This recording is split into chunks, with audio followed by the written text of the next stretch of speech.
Settle in wherever you are right now. Let the room get quiet around you. Let the weight of the day ease off for a while, because tonight we are going to move through 130 of the most obscure, most fascinating, and most carefully overlooked facts in the entire history of this franchise. Not the things you already know, the deeper material, the strange corners, the rooms most people never find because they are not marked on any map. We are going to start at the very beginning, before there was even a Pikachu to speak of, before there was a Pokeball or a gym badge, when this whole extraordinary thing was just one man's memory of summer afternoons in a city that was slowly being swallowed by progress. Part 1. The man, the bugs, and the birth of everything. To understand Pokemon, you genuinely have to understand a boy growing up in Machida, a suburb on the western edge of Tokyo, in the 1960s and 70s. Machida was not yet fully absorbed into the sprawling metropolitan mass of Greater Tokyo at that time.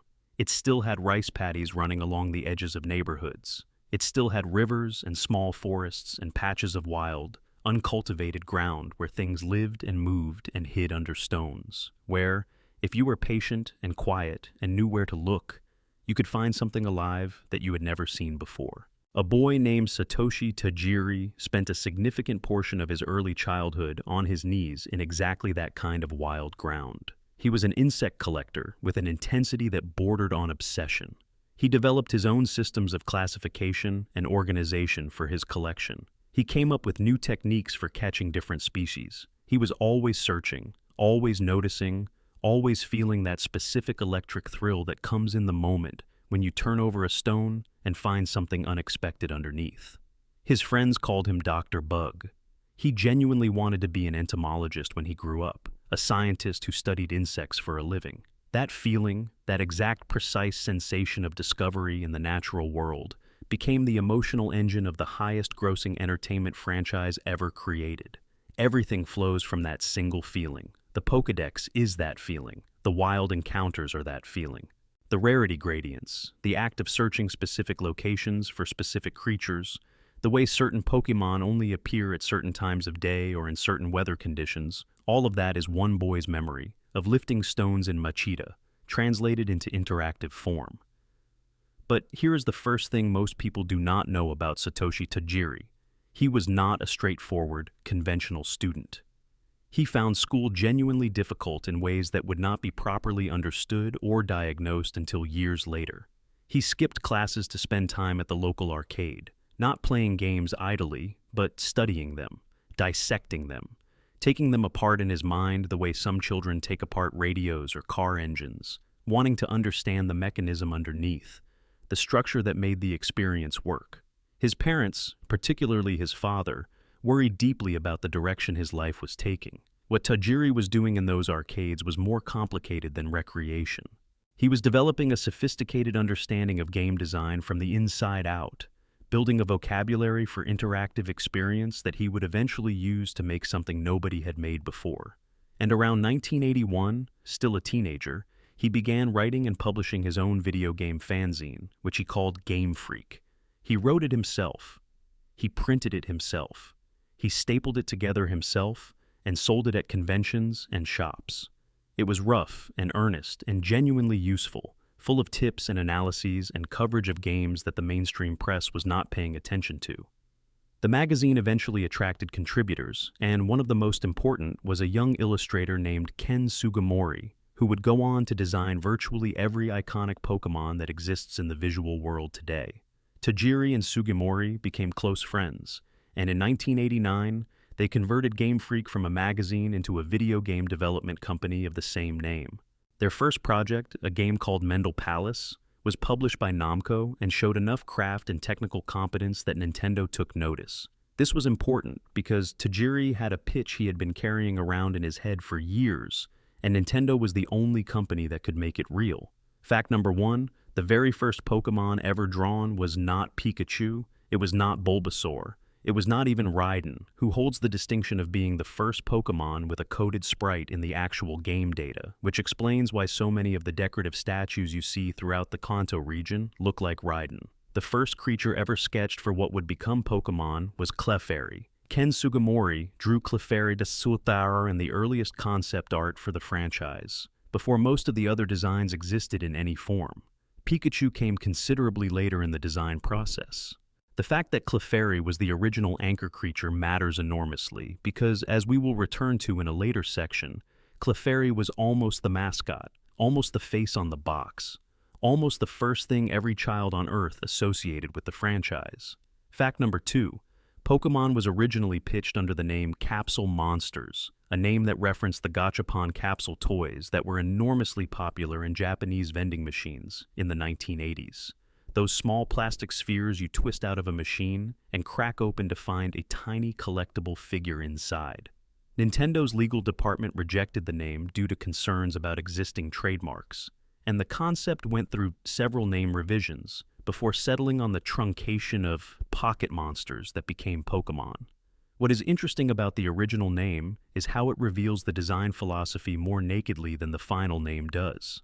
The game was always about the container as much as the contents, about the Pokeball as much as the creature inside it. The Gachapon capsule, the sphere that holds something unknown, is the conceptual ancestor of every Pokeball ever thrown. Fact number 3. The link cable was not merely the technical inspiration for Pokémon, it was the philosophical heart of why the concept exists at all. Tajiri has described the moment of seeing two Game Boys connected by a link cable and imagining bugs crawling back and forth through it, traveling between devices the way insects would travel between two patches of forest. He was not thinking about a multiplayer competitive game. He was thinking about a communication technology, about the possibility of a connection between people that was mediated by living creatures. You could not finish your Pokédex alone. You needed someone else. You needed a different version. You needed a cable and a friend. The most fundamental mechanic of the original games was designed to create a reason to reach out to another person, and that intention is visible in how much the act of trading changes both parties. You do not just acquire a new Pokémon, you give something away.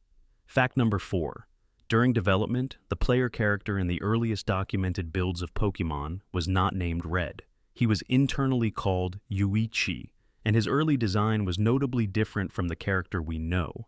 Early concept art shows him carrying a whip, which was not a stylistic quirk, but a mechanical one.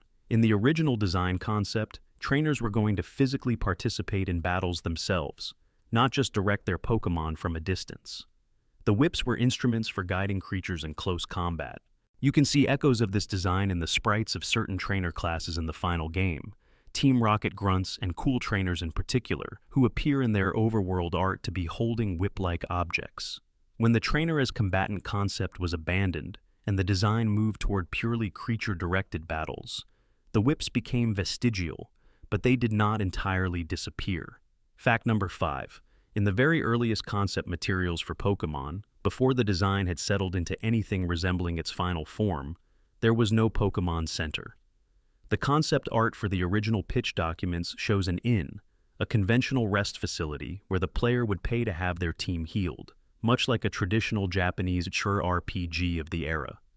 The shift toward free, universally available healing at every Pokémon Center was a development decision that altered the emotional texture of the entire franchise in ways that are difficult to overstate. A world where healing costs money is a world that imposes real economic anxiety on the journey. A world where healing is always free, always nearby, always staffed by a cheerful nurse, is a world that is fundamentally generous. A world that wants you to keep going, keep trying, keep exploring. That generosity of design is woven into the fabric of every single Pokémon game that has ever shipped. Fact number 6. The development of Red and Green took 6 full years from the beginning of serious work to the release date of February 27, 1996. During those 6 years, Game Freak nearly ran out of money at least once, and possibly twice. Some employees went unpaid for extended periods and continued working anyway because they believed in what they were building. The development team was small enough that individual programmers were responsible for systems that would now require entire departments. The final games ran on Game Boy hardware that the rest of the industry considered outdated by the time they shipped. By every conventional measure, these games should not have worked. The reason they did work is that every constraint the team faced forced them to make the experience itself more precise, more concentrated, more tuned to the specific feeling of discovery and collection that Tajiri had been carrying since childhood. Fact number 7. Shigeru Miyamoto, the creator of Mario and Zelda, was personally involved in helping Pokémon reach completion. He acted as a producer and mentor figure during the final period of development, helping navigate Nintendo's internal approval processes and advocating for the project at moments when the organization's enthusiasm was less than certain. Without Miyamoto's belief and his willingness to spend political capital within Nintendo on a game about bugs crawling through link cables, there is a serious argument that Pokémon never ships. The franchise that would eventually eclipse everything Miyamoto himself made might never have existed without his direct intervention. Fact number 8. The spread of Pokémon in Japan was powered almost entirely by children telling each other secrets. Word of Mew, a Pokémon supposedly hidden somewhere in the game, accessible through a sequence of actions that no one could quite describe correctly, spread through Japanese schoolyards before the internet existed in any form that could verify or debunk it. Kids believed they had found real secrets, genuinely hidden treasures inside the cartridge, and that belief spread with the kind of emotional intensity that only exists in the social world of children. The programmer, Shigeki Morimoto, has since confirmed that he added Mew to the game data very late in development, hiding it in a small pocket of unused memory that had somehow survived the compression of the final ROM. It was not supposed to be accessible through normal play. The rumor that something was buried in there, waiting for someone clever enough to find it, was as much a driver of the game's early success as any of the actual content. Fact number 9. Satoshi Tajiri has Asperger's syndrome, something he has spoken about publicly. Understanding this is not incidental to understanding Pokémon. His particular way of engaging with the world, the deep capacity for obsessive focus, the intense relationship with systems and categories and the organization of information, the way everything gets filed and numbered and cross-referenced. These are not just character traits. They are the structural DNA of the franchise. The Pokédex is Tajiri's mind as a game mechanic. The compulsive need to find everything, to know everything about it, to understand how it connects to everything else.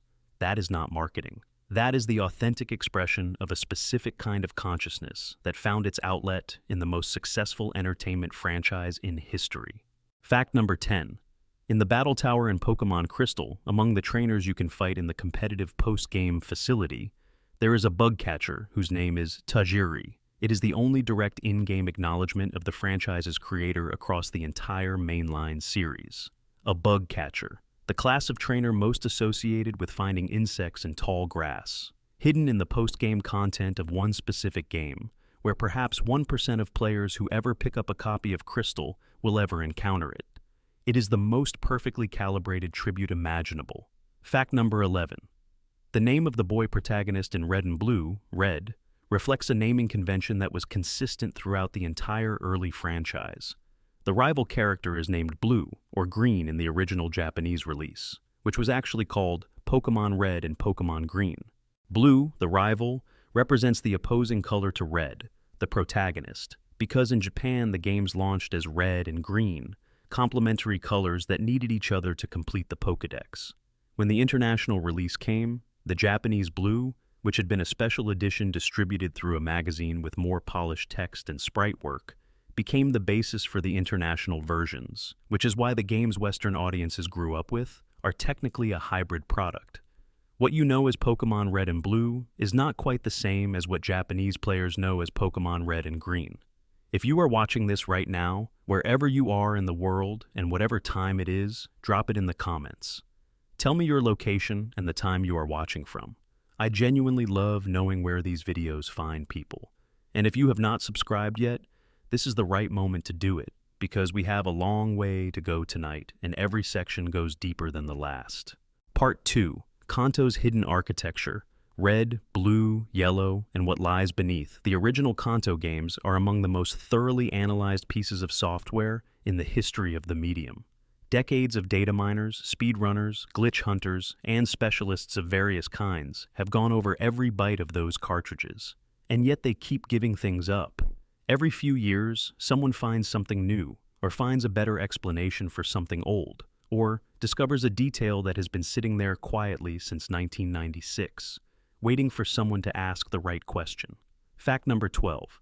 In the original Japanese versions of Pokemon Red and Green, the old man in Viridian City who blocks the road north of the city is not blocking it because he is unwell or hasn't had his morning coffee, as the English localization implies. In the original Japanese text, his stated reason is that he has been drinking and cannot function properly. He is, very simply, drunk. The localization team working on the international release found this detail unsuitable for a children's product and revised his reason to a vague feeling of unwellness. This is a small change with an interesting implication. The drunk old man's tutorial exists to show the player how to catch Pokemon and to give the game a reason to store the player's name in a specific memory location, which is the technical precondition for the missing no glitch. The old man is one of the most mechanically significant NPCs in any game ever made, and in his original form, he was simply too hungover to move. Fact number 13. The debug menu embedded in the international versions of Pokemon Red and Blue contains a detail that tells you something specific about how Nintendo's developers felt about the console wars of the mid-90s. When programmers needed placeholder names for the player character and the rival during development, someone assigned the default name Nintendo to the protagonist and Sony to the rival. This was at the height of the competition between the Nintendo 64 and the original PlayStation, and the person who embedded those names into the code was making a quiet statement with their choice of whose name went into the villain slot. The names are invisible during normal gameplay, only accessible through hacking tools, but they have become one of the more charming Easter eggs in gaming history once discovered. Fact number 14. The original planned roster for Generation 1 was 190 Pokemon, not 151. This figure was confirmed by Game Freak designer Shigeki Morimoto in an interview. The Game Boy cartridge's memory limitations forced the team to cut the roster down significantly, and the 39 empty slots in the Pokédex data, the spaces that Missing No and the other glitch entities inhabit, are the ghost architecture of that cut content. Those empty slots are not nothing. They are the spaces where 39 Pokemon that were planned, at least in some form, did not survive the constraints of the hardware. Fact number 15. Almost every Pokemon that shipped in Red and Blue as a two-stage evolutionary line was originally planned as 3 stages. The development team was compressing evolutionary chains throughout the final period of production to fit within cartridge limitations. The evidence for this is visible in early design materials where you can see planned additional stages for Zubat, Vulpix, Meowth, Psyduck, Goldeen, Pikachu, Cubone, and Ponyta, each of which has a stage that was designed and then cut. This explains certain design asymmetries that longtime fans have always noticed but never fully understood. Pokemon that feel like they should have more stages often do have those stages, somewhere in the design history, sitting in documents that never became sprites. Fact number 16. There was supposed to be a bird type in Generation 1, distinct from the flying type that shipped. Not a type for things that could fly, but a specific type for creatures that are literally birds. The developers built this type into their early architecture. At some point, the decision was made to broaden the category into flying, which would cover any airborne creature regardless of whether it was avian in design, which is why non-bird Pokemon like Gyarados are flying type, and why bat Pokemon like Zubat are also flying despite being mammals. The bird type designation still exists in the game's code and can be accessed through glitch manipulation. Missing No, the most famous glitch entity in the game, is coded as a normal/bird type, which is the primary evidence that the bird type ever existed at all. Fact number 17. The Safari Zone mechanic, where players throw bait and rocks instead of battling, was inspired directly by Satoshi Tajiri's childhood hobby of bug collecting. The design intent was to create a section of the game that felt less like competitive battling and more like the patient, uncertain, environmentally sensitive experience of trying to capture a wild creature in the real world. The fact that throwing bait can decrease your catch rate while making the Pokemon stay longer, and that throwing rocks can make the Pokemon more catchable but also more likely to flee, creates a counterintuitive system that developers later admitted was partly designed to add unpredictability. The system does not behave the way most players assume it does. Bait often makes things harder overall. Rocks are more useful than they seem, but come with their own risk. It is deliberately chaotic, because catching insects was never as simple as it appeared. Fact number 18. The Sylph Scope, the item required to see and battle the ghost Pokemon in Pokemon Tower, was originally going to be obtained through a completely different chain of events. Early design documents suggest it was going to be given to the player by a scientist in Lavender Town itself, after completing a specific side quest tied to the tower. The current storyline, where you have to battle through the Team Rocket hideout beneath Celadon City to take the scope back from Giovanni, was a later addition to the design. That addition gave the narrative a significantly stronger connective tissue, linking the Rocket hideout to the tower to Sylph Company in a chain of escalating confrontations with Team Rocket that structures the entire middle portion of the game. Fact number 19. Lavender Town's music has a history distinct from the famous internet creepypasta about it. The creepypasta, which claims the original music caused psychological damage in Japanese children, is entirely fabricated. There is no documented incident of this kind. What is factually accurate, however, is that the music for Lavender Town in the original Japanese Red and Green was altered for the international release. The original version has a quality that was considered too genuinely unsettling for the international children's market, a shade darker and more ambient than what Western players received. You can compare the two versions if you access the original Japanese ROM. The change is real, even if the invented narrative around it is not. Fact number 20. You cannot evolve your starter Pokémon before collecting the parcel from the Viridian City Pokémart and delivering it to Professor Oak. If through some combination of grinding and patience you manage to evolve your starter before completing this early errand, the game enters a permanent soft lock. Professor Oak will not give you the Pokédex. The old man in Viridian City will never move. The game will not progress, and it will not tell you why. You will simply be stuck with an evolved starter and no path forward until you reset your file. This is a remarkably early example of a sequence-breaking softlock that the developers apparently did not anticipate, because the scenario of a player evolving their starter before receiving their Pokédex would have seemed essentially impossible during normal testing. Fact number 21. In Red and Blue, there are 39 empty Pokédex slots in the game's memory, representing the gap between the planned 190 Pokémon roster and the 151 that shipped. When the game accesses one of those empty slots, which happens through specific glitch sequences, it reads whatever data happens to be sitting in that memory location at that moment and interprets it as Pokémon data. The result is Missing No and its family of related glitch entities. They are not random noise. They are the game's memory wearing the skin of Pokémon that were planned but never built, ghost creatures assembled from the residue of earlier data. Fact number 22. Professor Oak was originally going to be a battle-able trainer. Data for a battle with Oak still exists in the game's cartridge code. His team, the Pokémon he uses, the moves they know, all of it was programmed. The encounter was removed from the final game, presumably because it felt narratively strange to defeat the elderly professor who gave you your start, but the data persisted. Hackers who have accessed it find Oak with a full, challenging team of powerful Pokémon, suggesting the encounter was not just conceptually planned, but was at some point very close to complete implementation. Fact number 23. The Move Pound and the Move Scratch were not fully differentiated in early development builds. Several normal-type physical contact moves shared properties that would later be split apart, which explains certain redundancies in the first generation's move pool. The game's combat system was being assembled in real time, with the team making decisions about differentiation and specialization throughout development rather than from a fully designed spec. Fact number 24. HM01 Cut was designed at a higher base power in its original form. The version that shipped is deliberately weak as a battle move, primarily functioning as a field utility, which is why experienced players would rather have almost any other move in a slot. The decision to reduce Cut's combat viability was a balance call, preventing HMs from being dominant battle tools, while still requiring players to maintain access to them for exploration purposes. This created the design tension that the franchise eventually resolved in Generation 7, by removing field moves from the HM system entirely. Fact number 25. There is a specific house in Celadon City with an invisible PC.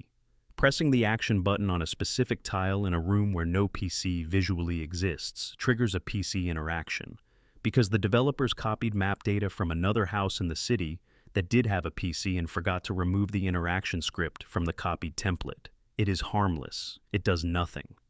But players who encountered it in the 90s, before the internet could explain it away, spent hours developing theories about what hidden item or creature might be tied to the invisible machine in the empty room. The invisible PC became a small piece of local mythology. The truth is that someone reused a template and did not audit it properly. The mundane explanation is, in its own way, more interesting than any hidden treasure theory. Part 3. The Glitch Files. Missing No and the Ghosts in the Machine. Missing No may be the most famous glitch in the history of video games. It has its own Wikipedia page, its own fan community, its own analytical literature.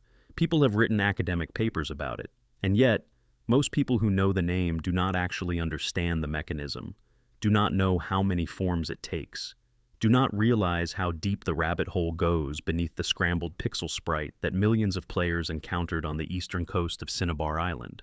Fact number 26. Missing No is not a single glitch entity. It is a name the community has applied to the most commonly encountered manifestation of a class of glitch Pokémon that includes dozens of distinct variants, each generated from a different empty Pokédex slot, each reading a different fragment of residual memory data to construct its appearance, its type, its stats, and its behavior. The most iconic Missing No sprite, the tall rectangular stack of scrambled blocks, is one of multiple forms. There are skeletal ghost forms, corrupted versions of in-game sprite data, forms that appear as partial character artwork, forms that appear as environmental tiles. The bestiary of glitch entities accessible through this mechanism in red and blue is substantially larger and stranger than the famous one that most people know. Fact number 27. The mechanism that generates Missing No requires 3 separate programming oversights to align. The first is that the Old Man's Pokémon catching demonstration in Viridian City needs to temporarily replace the player's name in the game's memory with the string Old Man so that the demonstration shows the Old Man catching the Weedle rather than the player. The programming team used the memory space normally reserved for the current map's wild Pokémon encounter data to store this temporary name change because it was convenient and appeared safe. The second oversight is that Viridian City, being a city, has no wild Pokémon encounter data of its own, so the memory space used for the name substitution is never overwritten when you move through the city after watching the demonstration. The third oversight is that the eastern coastline of Cinnabar Island lacks a properly specified encounter table, so when wild battles trigger there, the game falls back on whatever data is sitting in the shared memory buffer, which is still the player's name from the Viridian demonstration. The game reads the individual letters of the player's name as Pokémon index numbers and attempts to load whatever Pokémon correspond to those numbers.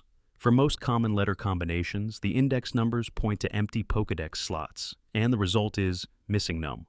Fact number 28. When you encounter Missing No, the 6th item in your bag has its quantity increased by 128. The specific number, 128, is the decimal value of the binary number 10 million, the amount a single bit in a specific memory register can flip in the right operation that the encounter routine performs when processing a battle against an entity with undefined data.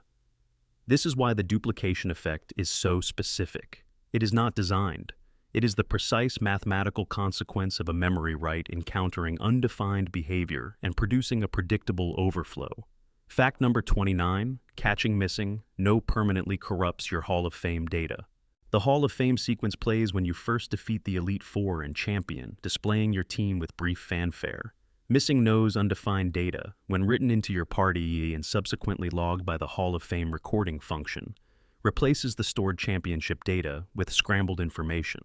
This is typically harmless in any meaningful sense, but it means that millions of players who caught Missing No in the 90s have saved files somewhere with corrupted championship records.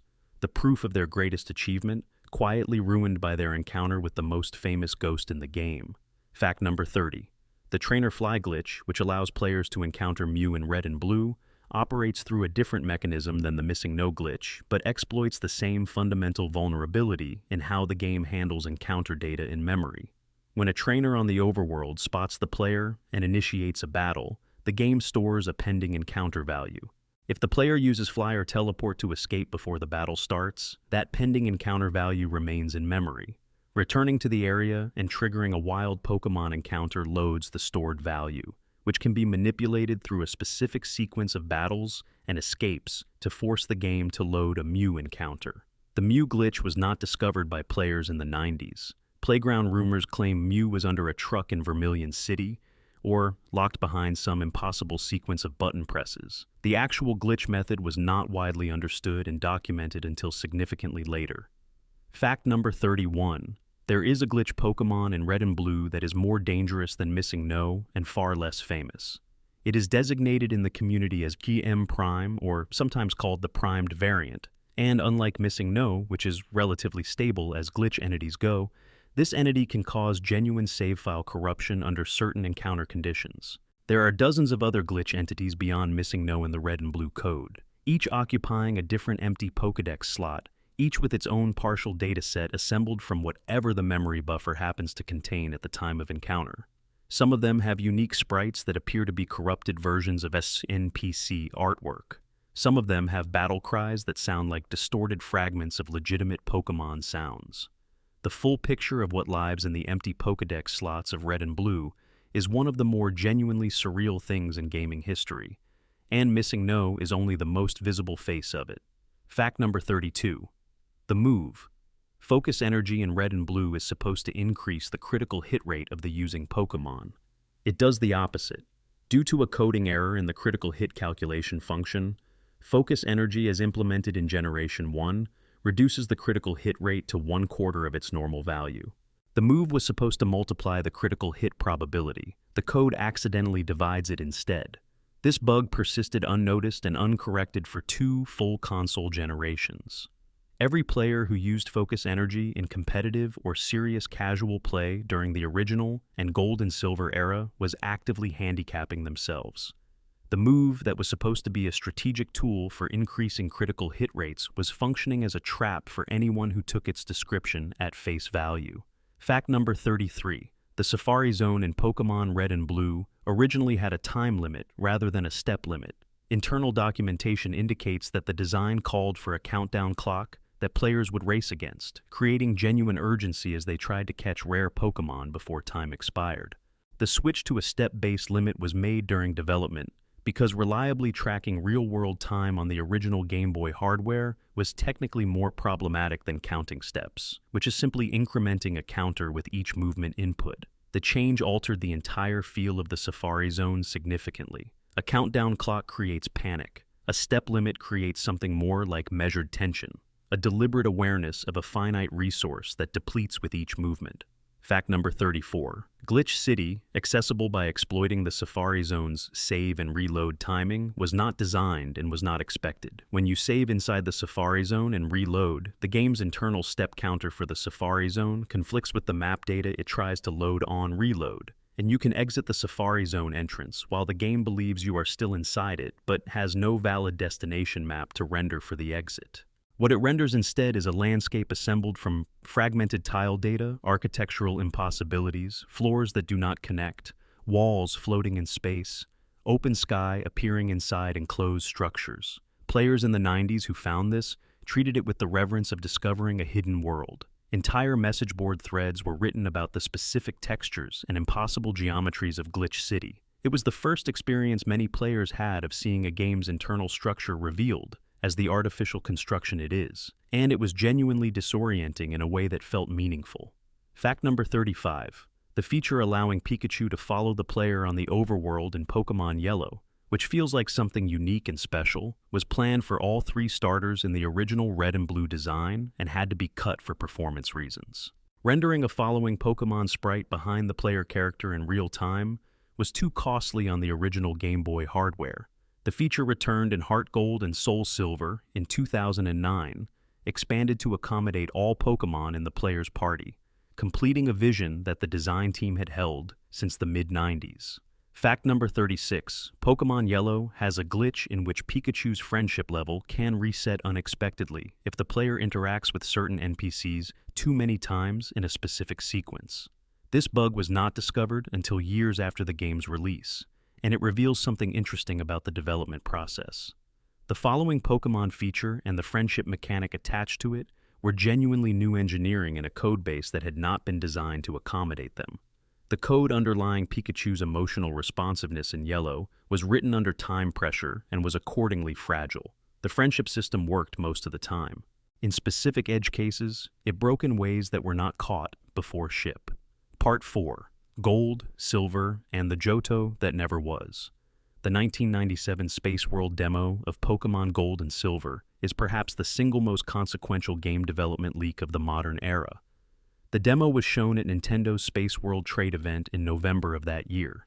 Decades later, when digitized ROMs of it surfaced online and were analyzed by the Pokémon research community, they revealed a version of Johto that was genuinely and substantially different from the games that eventually shipped, full of Pokémon designs that never made it through development, mechanics that were cut or reworked beyond recognition, and creative decisions that illuminate the distance between what Game Freak imagined and what the constraints of the hardware allowed. Fact number 37. The Space World demo contained more than 40 completely cut Pokémon designs, representing creatures that were planned, designed with sprites, and assigned to the roster before being removed from the final game. Among them was a much more extensive set of baby Pokémon, pre-evolutionary forms for first-generation creatures that did not receive baby forms in the shipped game. The demo showed planned baby versions of Meowth, Vulpix, Ponyta, Tangela, Goldeen, Grimer, Growlithe, Paras, and Doduo. There was also a baby version of Mr. Mime, whose design was eventually revived and heavily reworked as Mime Jr. in Pokémon Diamond and Pearl 9 years later, completing a design journey that began in the Space World demo. Fact number 38. The demo included an electric tiger evolutionary line called Kotora and Raitora that was never incorporated into any mainline game. Kotora was a small electric-type cub with a well-developed sprite and type assignment. It would have evolved into Raitora at approximately level 35. The designs were complete enough to include multiple sprite frames and associated data. They were cut from the final roster entirely. Speculation about whether these designs influenced later electric-type Pokémon, particularly the Shinx line introduced in Diamond and Pearl, has never been confirmed or denied officially. Fact number 39. The Space World demo revealed that Pinsir was supposed to receive an evolution in Generation 2. The scrapped design was a more elaborate insect form, apparently intended to mirror the competitive relevance that Scyther received through its evolution into Scizor. Scizor became one of the most competitively powerful Pokémon in Generation 2 and beyond. Pinsir, its counterpart bug-type from Generation 1, received nothing. The asymmetry that players noticed for years turns out to have been unintentional. Pinsir was supposed to have its own evolutionary response to Scizor. The design was cut, and Pinsir remained a one-stage Pokémon until Mega Pinsir arrived in Generation 6. Fact number 40. There is a completely unused Safari Zone coded into the Gold and Silver game files. Several incomplete map files for a Johto Safari Zone remain in the cartridge data, with tile layouts that do not connect properly and no encounter tables filled in, indicating they were cut at an early development stage rather than near the end. The discovery of these ghost maps by players using cheat devices in the early 2000s generated enormous amounts of community speculation. What Pokémon would have been catchable there? What would the Johto Safari Zone have looked like? Heart Gold and Soul Silver eventually provided answers to those questions, implementing a full Safari Zone for the Johto remake in 2009, which felt to many fans like Game Freak finally completing something that had always been intended. Fact number 41. In the beta version of Gold and Silver, the Pokémon anime was going to be made explicitly canonical within the game world. Players were supposed to be able to turn on an in-game television and watch an episode of the anime, specifically the episode Primeape Goes Bananas, and dialogue in those screens referred to the protagonist of the anime by his Japanese name Satoshi, directly acknowledging that the animated character was a real person within the game's fiction. The cut was made because linking the game and anime canons creates continuity complications that have never been resolved in 30 years of the franchise's existence, and the developers wisely chose to maintain separation between the two. Fact number 42. In early Gold and Silver development builds, a skateboard was included as a faster overworld travel option, an alternative to the bicycle. A demo reportedly showed the player character using it with distinct animation. The skateboard was removed before shipping, with the bicycle retained as the speed upgrade option. The specific reason for removing it has never been officially stated, but possibilities include licensing concerns, animation quality issues, or simply the practical consideration that the bicycle already existed in the design vocabulary from Generation 1. Fact number 43. The day and night cycle in Gold and Silver, perhaps the most beloved feature of Generation 2, was close to being cut due to memory constraints on the Game Boy Color. The feature requires different color palettes for every map tile at different times of day, and the storage cost of maintaining those multiple palettes was a genuine concern during development. Serious internal discussions about removing it entirely took place. The team ultimately kept it, which was a decision that defines the feel of Generation 2 as decisively as any other single choice.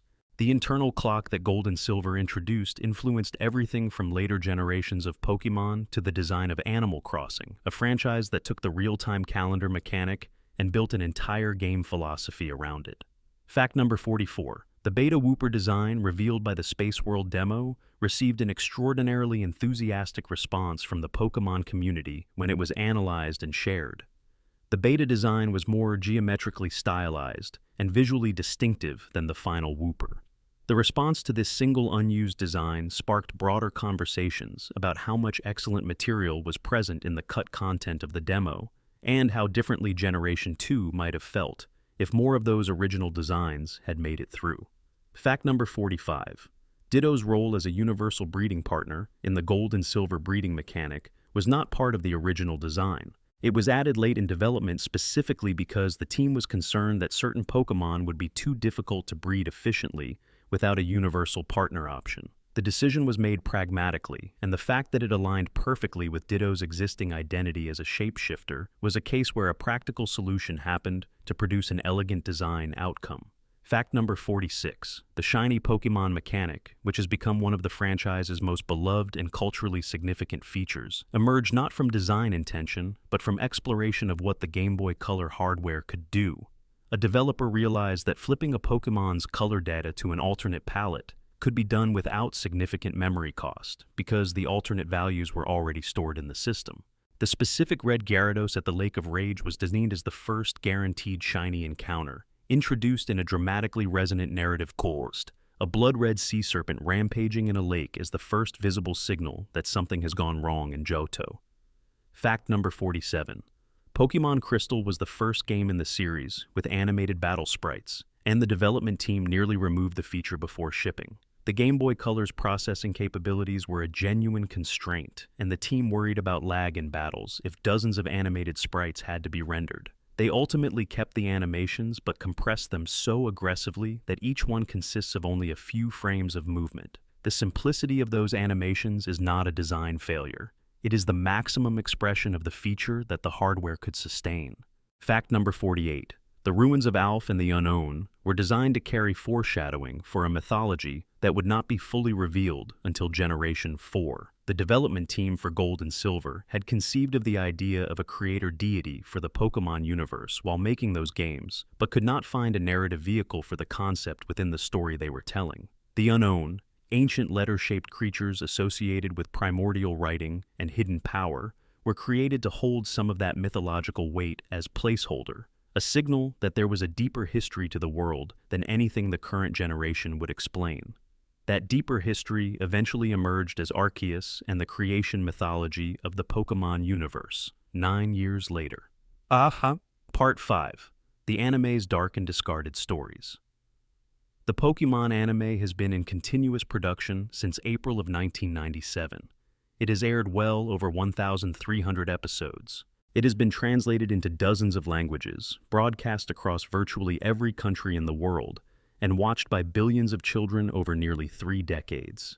Within that enormous body of content, there is a buried history of stories that were planned, partially made, and then quietly discarded, altered beyond recognition, or sealed away where most of the audience would never find them.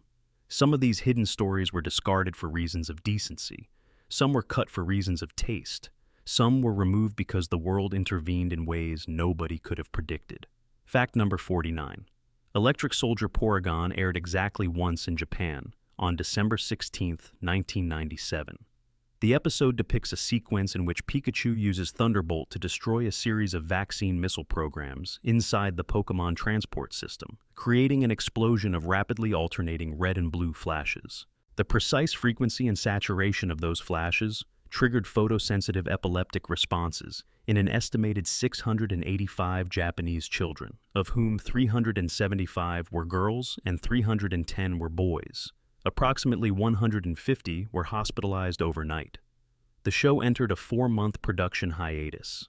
The Japanese anime industry implemented new safety standards for flashing light content and across all broadcast animation.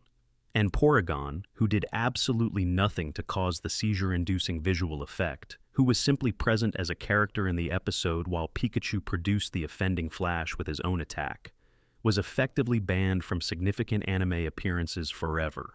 Porygon 2 and Porygon Z, the evolutions that did not exist when the incident occurred and therefore bear no responsibility for anything, have also been kept out of meaningful anime content. This is one of the most extraordinary examples of collective punishment ever applied to a fictional creature. Fact number 50. The episode called The Legend of Dratini was produced and aired in Japan, but was never broadcast internationally, never dubbed into English, and never officially acknowledged in Western markets. The reason is that the Safari Zone warden in the episode points a revolver directly at the 10-year-old Ash Ketchum's head within the first minutes of the episode, then fires the gun at Team Rocket. Gun violence directed at the main character of a children's television series was not considered acceptable kitin for the Western children's market. The significant downstream consequence of this ban is a continuity gap for English-speaking viewers. The episode contains the moment where Ash receives 30 Safari Balls, which he then uses to catch Pokémon in several subsequent episodes. Western audiences watching the English dub experience Ash using Safari Balls he apparently pulled from nowhere, a loose narrative thread that exists entirely because of a gun scene that most Western fans never saw. Fact number 51. The episode Beauty and the Beach was skipped entirely in the initial English broadcast for featuring a scene where James of Team Rocket wears an inflatable bodysuit with exaggerated breasts to win a beauty contest, during which he taunts Misty about her physical development. The episode was eventually dubbed and aired as a special Lost episode in the United States on June 24th of 2000, with those specific scenes removed. It aired a second time in August of that year, and then effectively disappeared from broadcast circulation. Even the heavily edited version has not been widely available on Western streaming platforms. Fact number 52. The episode Tentacool and Tentacruel, in which a giant Tentacruel attacks and partially destroys a coastal city, was pulled from American broadcast twice for completely unrelated real-world events. It was first removed following the September 11th terrorist attacks in 2001 because it depicts skyscrapers being demolished by an external threat. It was removed again following Hurricane Katrina in 2005 because it also depicts a city being flooded. Two separate disasters, years apart, both happen to match the visual content of the same Pokémon episode closely enough to make it unbroadcastable in their immediate aftermath. The episode itself is fictional family entertainment about marine biology and Pokémon. The world simply caught up to its imagery on two separate occasions. Fact number 53. There are more than 20 Pokémon anime episodes that were banned in South Korea, and the vast majority of them contain no violence, no inappropriate content, and no material that caused any concern in other markets. They were banned specifically because they depict Japanese cultural elements, traditional Japanese architecture, samurai characters, Shinto shrine imagery, kimono, Japanese festivals, and even a Pokémon tower that architecturally resembled a traditional Japanese temple, all triggered bans under South Korean broadcast standards that restricted depictions of Japanese cultural content due to historical tensions from the Japanese colonial period. This entire layer of the anime's ban history is virtually unknown to Western audiences. Fact number 54. The original plan for Ash in the Indigo League was for him to win. Completed script drafts exist, or at least are reported to have existed, in which Ash reaches the final rounds of the Pokémon League tournament and wins, becoming champion in the first season of the show. Production executives and producers concluded that resolving Ash's fundamental ambition this early would strip the narrative of its engine. The decision was reversed. Ash was made to lose to a character named Richie in the quarterfinals, and the template was set for 25 more years of Ash's journey, being defined by progress without final resolution. He eventually won the World Coronation Series tournament in 2023, completing the arc that was denied him in the first season. Fact number 55. Brock was not planned as a permanent companion. The early writing philosophy for the anime was to cycle through different companions as Ash moved between regions, showcasing various gym leaders and trainers with no fixed supporting cast. Brock's chemistry with Ash and Misty and the specific energy of his character made the writers unwilling to replace him. He was temporarily removed during the Orange Islands arc in favor of a character named Tracy Sketchit. The audience's measurably lower enthusiasm for Tracy compared to Brock was directly responsible for Brock's return for the Johto series. Fact number 56. In early anime storyboards, Clefairy was planned as Ash's companion Pokémon, not Pikachu. This parallels the franchise design history, in which Clefairy was the original mascot concept. The substitution of Pikachu for Clefairy was made after focus testing, indicated that Pikachu's design, rounder, yellower, with an electrically charged personality, tested better across multiple demographics simultaneously. It appealed to boys and girls with nearly equal intensity, which Clefairy did not. One design decision changed the face of the highest-grossing entertainment franchise in history. Fact number 57. The voice actress Inuko Inuyama, who plays Meowth in the Japanese anime, significantly shaped the character through improvisation. The street-smart, slightly sardonic vocal delivery that makes Meowth feel like a specific personality was developed by Inuyama beyond what the scripts called for. This improvised characterization resonated deeply with audiences. Writers expanded Meowth's role in response, and what was conceived as a relatively peripheral character became a beloved permanent fixture of the series. Meowth was originally planned to leave Team Rocket in early drafts. Fan attachment to Inuyama's performance of the character is what kept him around. Fact number 58. Ash's Butterfree leaving to be with its mate is one of the most emotionally remembered moments in the early anime. The episode was almost written for Pidgeotto instead.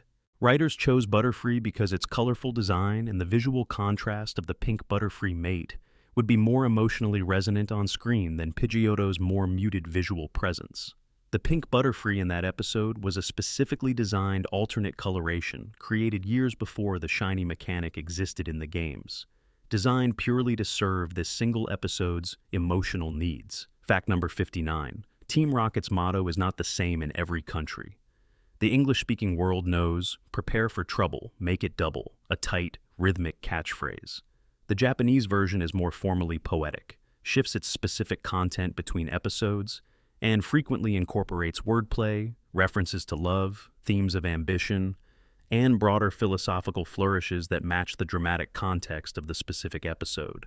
They are functionally two different artistic interpretations of the same recurring scene, and which version you grew up with shapes your understanding of who Jessie and James are as characters.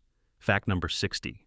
The Pokémon anime almost concluded after the Indigo League. The production team genuinely did not know whether the show would be renewed, and planning for a conclusion to Ash's story was underway. The explosion of popularity in Japan and the simultaneous launch in Western markets created a situation where ending the series was no longer a realistic option, and the writing team had to construct a new direction very quickly. The Orange Islands arc, with its looser episodic structure and somewhat different tone, reflects the reality of a creative team that had recently been in conclusion mode and was now urgently pivoting to continuation.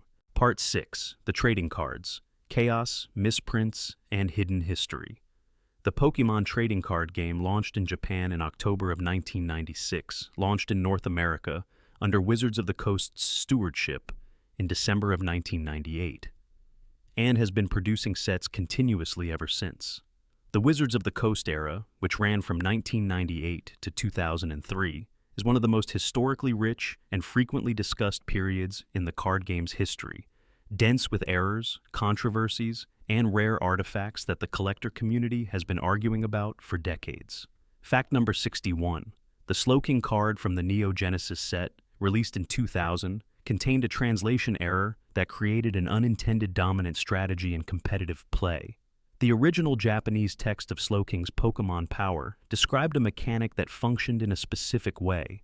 The English translation rendered it in a way that allowed players to stack multiple Slowking cards on their bench and create a lock condition preventing opponents from playing trainer cards as long as any Slowking remained in play. The stacking interaction was never intended. The Japanese original did not work that way. The mistranslation produced an entirely different card than was designed, and that card became a defining competitive force in the format. Fact number 62. A first edition shadowless holographic Charizard from the base set has sold at auction for prices exceeding $900,000 in graded near-mint condition. The shadowless designation refers to the absence of a drop shadow added to the card's artwork frame in later print runs. Shadowless cards come from the very first printing of the base set, the earliest production run, before Wizards of the Coast had finalized all their printing specifications. Most base set Charizards have that drop shadow. The shadowless ones come from the very beginning, the first cards to go out the door, and their relative scarcity combined with the cultural weight of the Charizard character makes them among the most financially significant objects in all of gaming collectibles. Fact number 63. The test print Blastoise, sometimes called the Presentation Blastoise or the Wizard's Blastoise, is one of the rarest pieces of Pokémon card history in existence. Only 2 were ever produced, made for an internal Wizards of the Coast presentation in the period when they were negotiating the Pokémon license. The cards have a completely different background than the commercial release, a different font, and a slightly different aesthetic throughout. One of these cards sold at auction in 2021 for $360,000. The second card's location is unknown. Nobody knows where it is. Fact number 64. The pre-release Raichu card is one of the most enduring mysteries in the collector community. It supposedly exists because a pre-release production stamp was accidentally applied to Raichu cards during Wizards of the Coast's test printing run, rather than to the intended promo cards. Wizards themselves gave inconsistent statements about whether it existed at all over the years. Only a handful of collectors have ever claimed ownership. Whether the existing examples are genuine production errors or extremely well-executed fakes is a question the community has never definitively resolved, and the uncertainty is itself part of what makes the card legendary. Fact number 65. The Ancient Mew promo card, distributed in Japan and select Western markets as a tie-in with the second Pokémon movie in 2000, is written entirely in a stylized ancient script that is essentially unreadable without a reference guide. Most players who received the card assumed it was purely decorative. When it was translated, the mechanics it described created genuinely unbalanced competitive strategies in certain tournament formats. The card was banned from official competitive play in very short order after its tournament eligibility was established. A promotional movie tie-in became a competitive problem. Fact number 66. The Red Cheeks Pikachu is a misprint from the original base set valued highly by collectors. The standard issue Pikachu has yellow cheeks. An early printing run produced cards with the cheek circles printed in red. The exact number that exists is unknown, but considered significantly lower than the standard version. Fact number 67. Wizards of the Coast expanded most Japanese Pokémon sets when adapting them for the English market, adding cards by creating non-holographic versions of each Japanese holo rare. This is why the English Jungle set has 64 cards, and the Japanese original has 48. This practice was applied across multiple Wizards expansions and was regularly criticized as artificially inflating set sizes without adding unique content. Fact number 68. The Team Rocket expansion introduced Dark Pokémon cards, representing corrupted versions of standard Pokémon under Team Rocket's control. The art direction for the set was deliberately more ominous and stylistically darker than previous sets. Darker-themed card aesthetics have returned periodically throughout the franchise's history, but the Team Rocket expansion was the first to establish this as a coherent alternative aesthetic for Pokémon card art. Fact number 69. The Pokémon trading card game Game Boy Color game, released in 1998 in Japan, contained card data for an expansion set called Grand Party that was never released as a physical product. Players of the Game Boy game could acquire and use Grand Party cards in the digital version, but these cards were never made in physical form. It is an entire expansion that exists only in software. Fact number 70. The original base set print run was so significant that Wizards of the Coast had to print additional runs almost immediately. The initial demand for the cards far exceeded anyone's projections, and early reports of product scarcity contributed to the cultural frenzy around Pokémon cards in 1999. Empty shelves in toy stores were documented in news reports as a consumer curiosity, a phenomenon of children's product demand that preceded the similar reporting around video game console launches by several years. Part 7. Mythology, design secrets, and real-world roots. Every Pokemon is something, not something imagined from empty air, but something drawn from a specific source. From the real world, from folklore, from mythology, from biology, from the specific cultural histories and symbolic vocabularies of the people who made them and the people they were made for. Some of these inspirations are legible on the surface. Many of them run far deeper than most players have ever paused to notice. Fact number 71. Gyarados is a direct artistic expression of a Chinese and Japanese myth that is more than 2,000 years old. The legend, known in its various versions as the Dragon Gate story or the Longmen myth, describes a carp that swims upstream through a powerful river current, reaches a great waterfall, and leaps over the apex called the Dragon Gate. The reward for this act of sustained, difficult effort is transformation into a dragon. The story exists as a cultural metaphor for achievement through perseverance, for the idea that the most extraordinary outcomes are earned through effort that seems disproportionate to the circumstances. The relationship between Magikarp and Gyarados is a precise translation of that myth into interactive game mechanics. Every time a player struggles through early levels with an effectively useless Magikarp and finally reaches the evolution, they are reenacting a story that has been told and retold across East Asian cultures for more than 2 millennia. In Pokemon Legends, Arceus, Game Freak made this reference explicit by placing Magikarp at the base of a waterfall in the Coronet Highlands and Gyarados at the top. The placement is deliberate. Fact number 72. Gengar and Clefable share a near-identical silhouette. This is widely observed among players and has generated one of the franchise's most enduring and beloved fan theories, the idea that Gengar is literally the shadow of a Clefable's shadow that became detached from its source and took on independent existence as a ghost. The theory draws support from more than visual similarity. Clefable is a timid creature that hides from humans and is almost never seen. Gengar actively seeks out humans for mischief and haunting. They are thematic inversions of each other, the light and the shadow of the same form. The design team has neither confirmed nor denied the relationship in any official statement, which is exactly the kind of answer that allows the theory to remain alive and generative.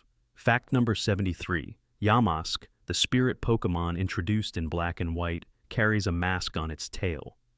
The Pokédex entry for Pokemon Black reads, "Each of them carries a mask that used to be its face when it was human. Sometimes they look at it and cry." Every Yamask is the ghost of a dead person, carrying a literal death mask made from their own former face.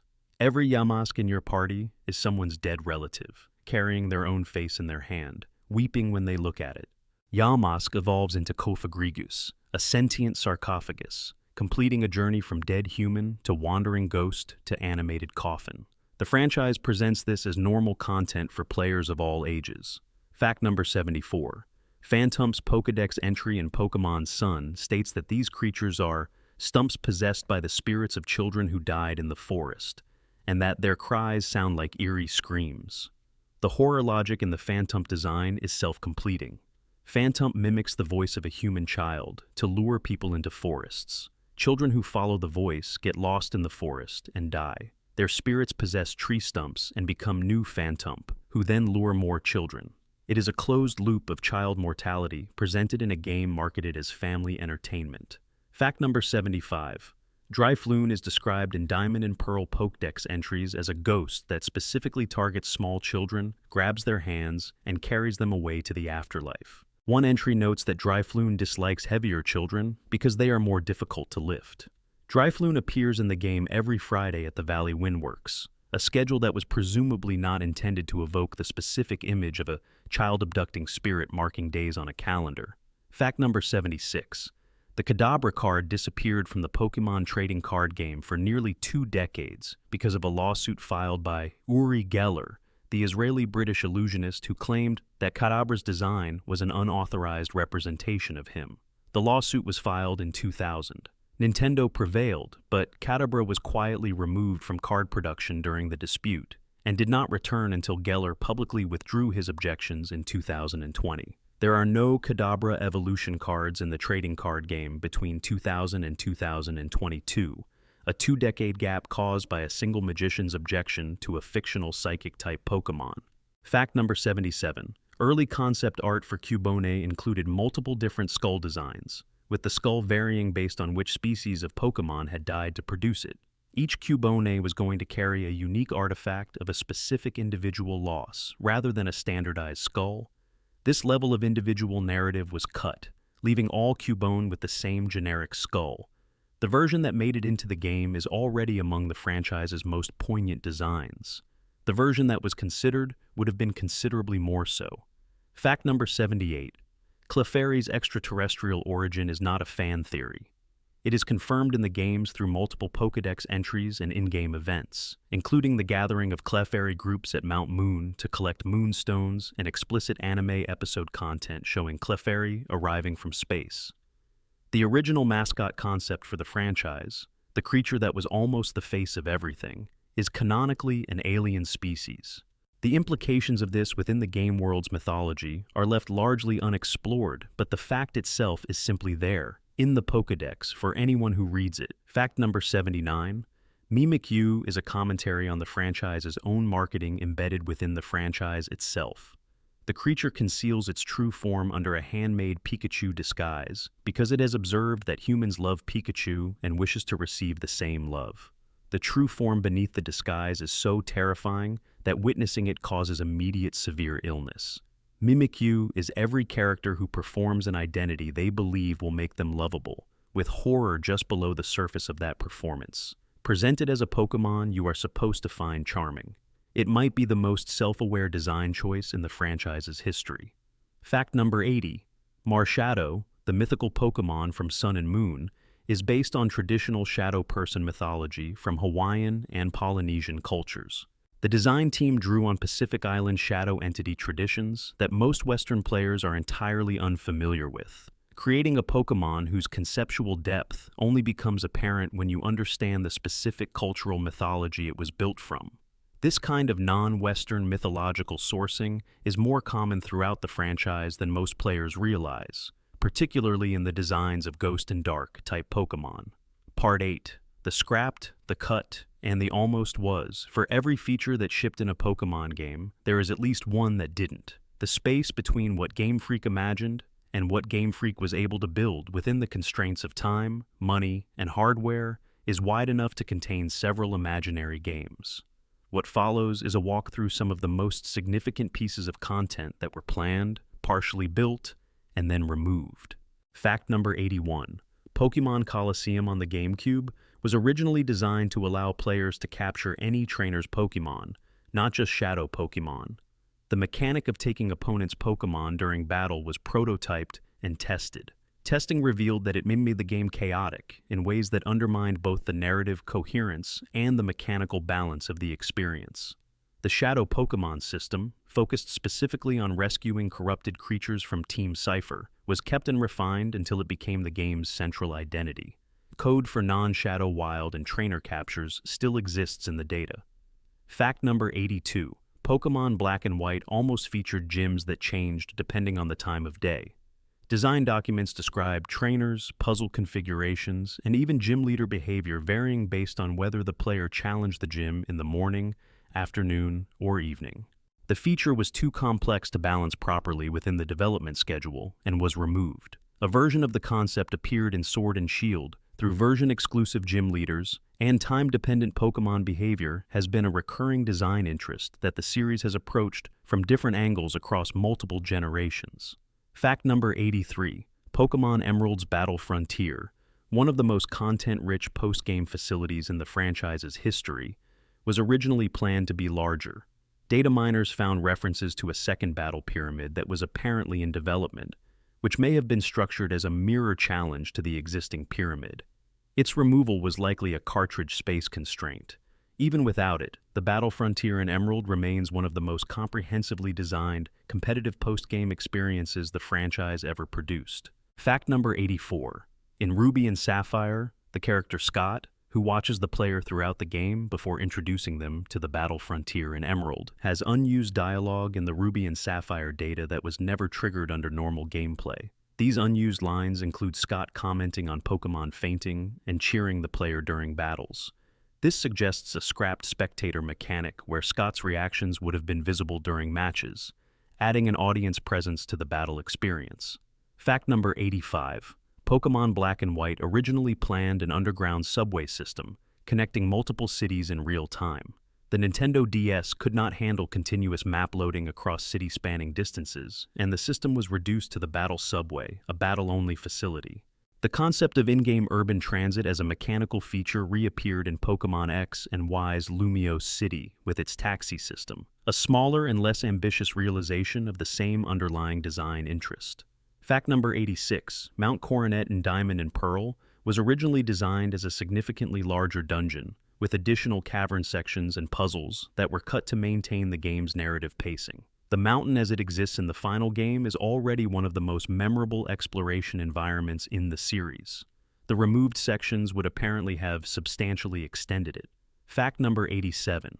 The berry growing system in Ruby and Sapphire is tied to the physical clock battery inside the Game Boy Advance cartridge. When that battery dies, as it does after several years, time-dependent features including berry farming stop working permanently. This is not a bug. It is a hardware limitation built into the cartridge's physical design. The battery decay problem was widespread enough that Game Freak designed workarounds in subsequent games and eventually moved away from clock battery dependence entirely. Fact number 88. Mega Evolutions in Pokémon X and Y were originally conceived as permanent forms, additional evolutionary stages that could not be reversed. The decision to make them temporary battle transformations came from balance testing, where permanent megaforms were found to break the game's power distribution severely. The temporary nature of Mega Evolution also added a strategic dimension to battles, making the timing of Mega Activation a genuine tactical consideration. Fact number 89. There is a 1 in 65,536 chance that the Battle Frontier slot machines in Pokémon Emerald will align in a specific pattern, triggering a hidden congratulatory message embedded in the code. The probability is too low for any player to encounter it through normal play. It was discovered through data mining and emulator testing. It is a message waiting in the code for someone who will essentially never arrive. Fact number 90. The Fame Checker in Fire Red and Leaf Green originally contained extensive personal background information for the game's key characters, including gym leaders, with details about their hobbies, histories, and individual personalities. Most of this content was cut. What shipped was a fraction of the intended character lore. It was among the earliest serious attempts by Game Freak to give the game's supporting cast genuine individual depth, and most of it was removed before players ever saw it. Part 9. Competitive mechanics as players never noticed. The surface presentation of Pokémon games is simple and welcoming. You find creatures, you train them, you battle with them. The competitive machinery operating underneath that surface has been extraordinarily complex since the very beginning, and much of it was functioning invisibly in early games in ways the games never explained, and most players never understood. Fact number 91. In Red and Blue, there is a hidden stat experience system that is completely invisible to the player. Every time your Pokémon defeats an opponent, it gains numerical values called stat experience and specific stats based on the opponent's stats. These values accumulate across the game and influence final stat values at level 100 in meaningful ways. A Pokémon raised entirely against weak opponents will still have higher stats than one that never battled, simply from the accumulated stat experience. Most players in the 90s were running unintentional training regimens with real mathematical consequences, with no awareness that the system existed. Fact number 92. The individual value system, which the competitive community eventually named IVs, was present in the games from Generation 1 but entirely undocumented. You could not see them, could not calculate them, could not do anything to directly influence them. You simply had Pokémon that were inexplicably better at certain things than other Pokémon of the same species and level, with no explanation offered. The existence of the system was deduced through statistical analysis by players who noticed that identical Pokémon had different stats and worked backward from that observation to infer that hidden values must exist. Fact number 93. The friendship mechanic in Gold and Silver, which governs evolutions like Espeon and Umbreon, has a hidden optimization based on how the game calculates friendship values. 256 steps in the overworld is the precise interval at which the game recalculates friendship, making it the optimal unit for efficient friendship grinding. Players who discovered this were unknowingly taking advantage of a mathematical structure in the code that the game never described. Fact number 94. Pokémon Diamond and Pearl modifies encounter rates based on real-world historical dates. The game reads its internal calendar and adjusts the likelihood of encountering specific Pokémon on dates with historical significance. Encounter rates are reduced on dates associated with tragic events, including August 6th for the Hiroshima bombing and September 11th. This is a children's game encoding a moment of historical acknowledgement into its probability calculations, invisible to nearly every player who ever played the game. Fact number 95.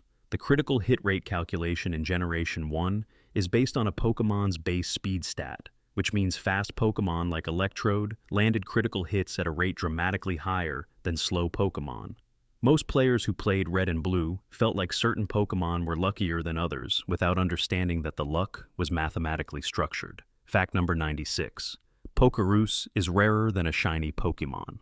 The chance of a wild Pokemon being infected when you catch it is approximately 3 in 65,536, compared to the standard 1 in 8,192 shiny rate.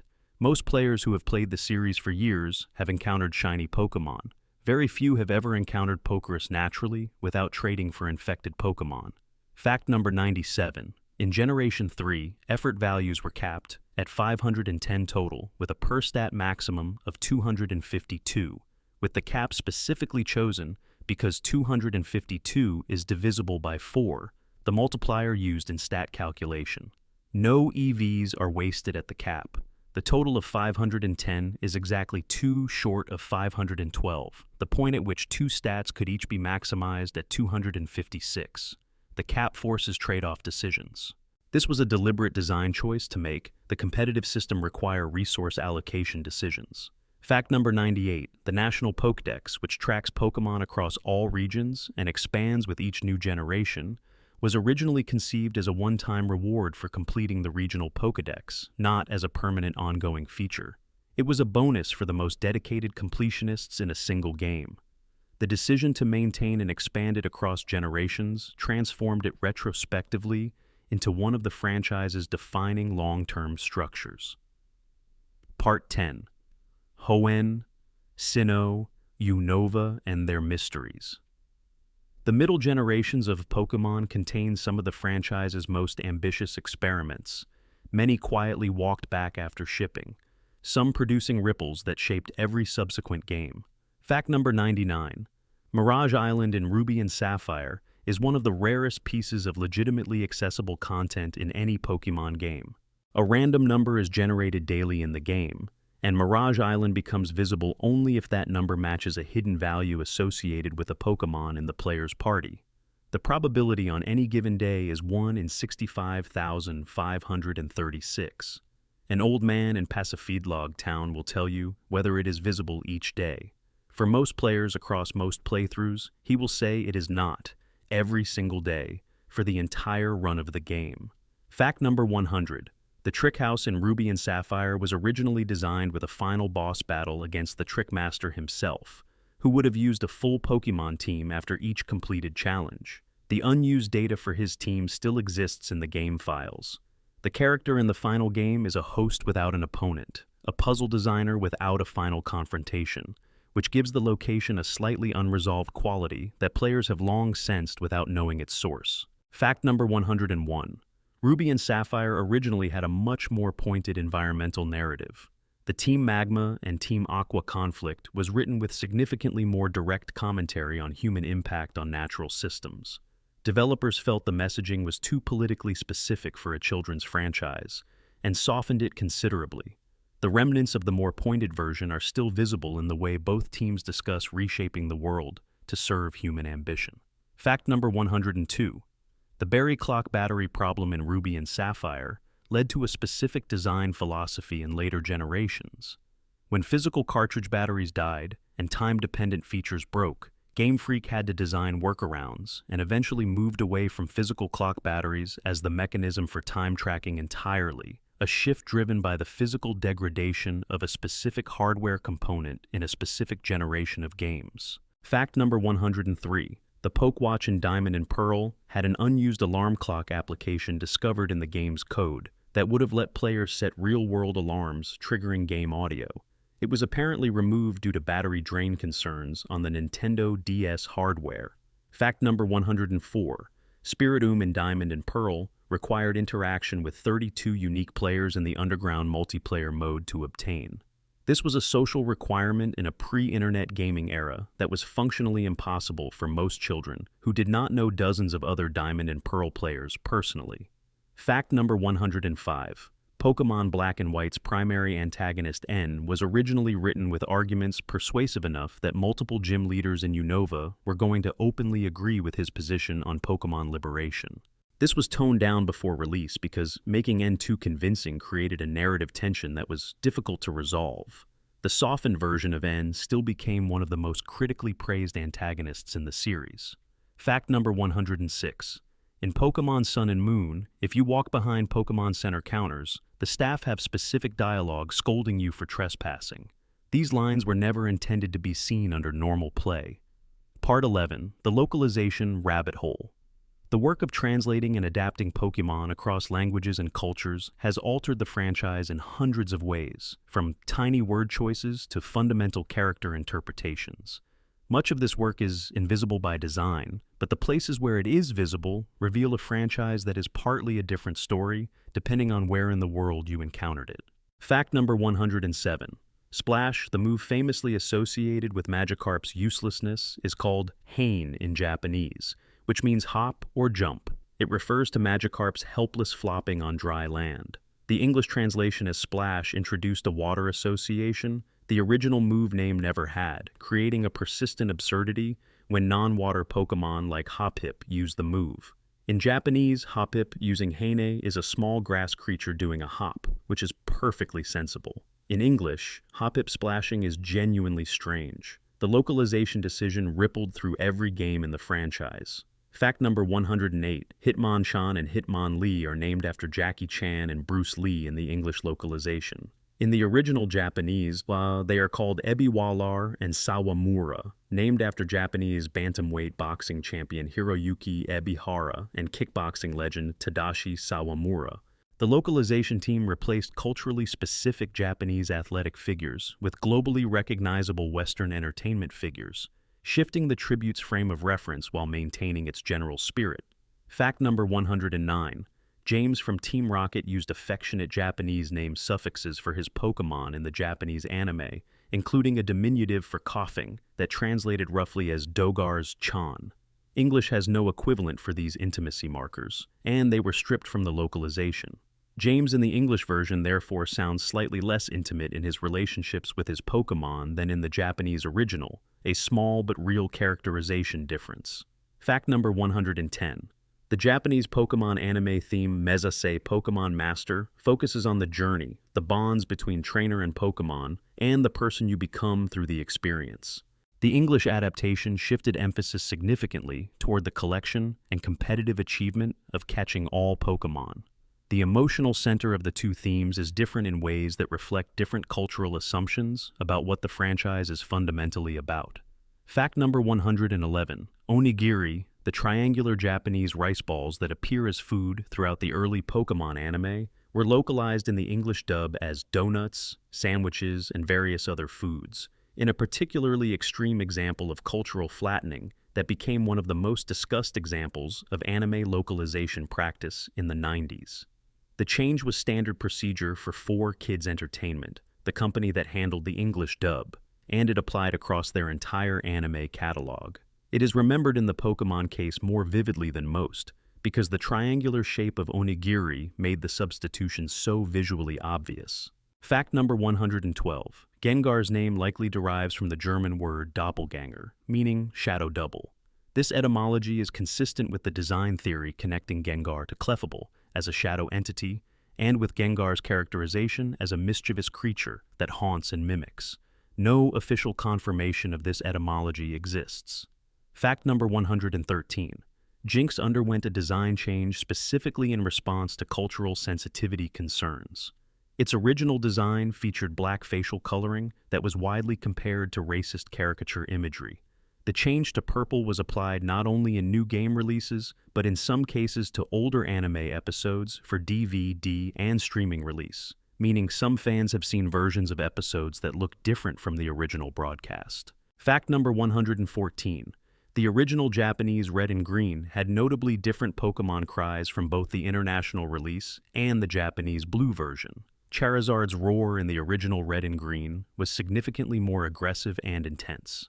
These original cries are preserved in the Japanese Red and Green ROMs and represent an alternate sonic character for these Pokémon that very few people have ever heard. Fact number 115. Jessie from Team Rocket was originally conceived in early anime concept notes as a former gym leader, specifically a poison-type specialist who abandoned her position after becoming obsessed with theft. Her consistent use of poison-type Pokémon across the series, including Arbok, Lickitung, and Sevipair, can be read as a trace of this scrapped characterization. Part 12. Modern Era Secrets, Surviving Myths, and What Lies Ahead. The secrets did not stop accumulating when Pokémon left the Game Boy era. Every generation brought new complexities, new design decisions with hidden depths, new content that was cut just before shipping, new mysteries for the community to dig into. Fact number 116. The wild area in Sword and Shield was celebrated as a revolutionary step toward open-world exploration. But designs for genuinely open Pokémon exploration areas date back to at least Generation 3. The Game Boy Advance hardware could not render the required environments. The concept was revisited across multiple generations before being realized in the wild area, and then more completely in Legends, Arceus and Scarlet and Violet. Fact number 117.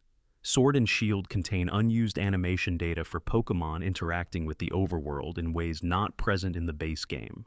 These animations were apparently testing material for the following Pokémon feature that arrived in the Isle of Armor DLC, confirming that Game Freak had been working on restoring following Pokémon long before it was announced. Fact number 118. Pokémon Go launched without trading, despite trading being one of the franchise's foundational mechanics.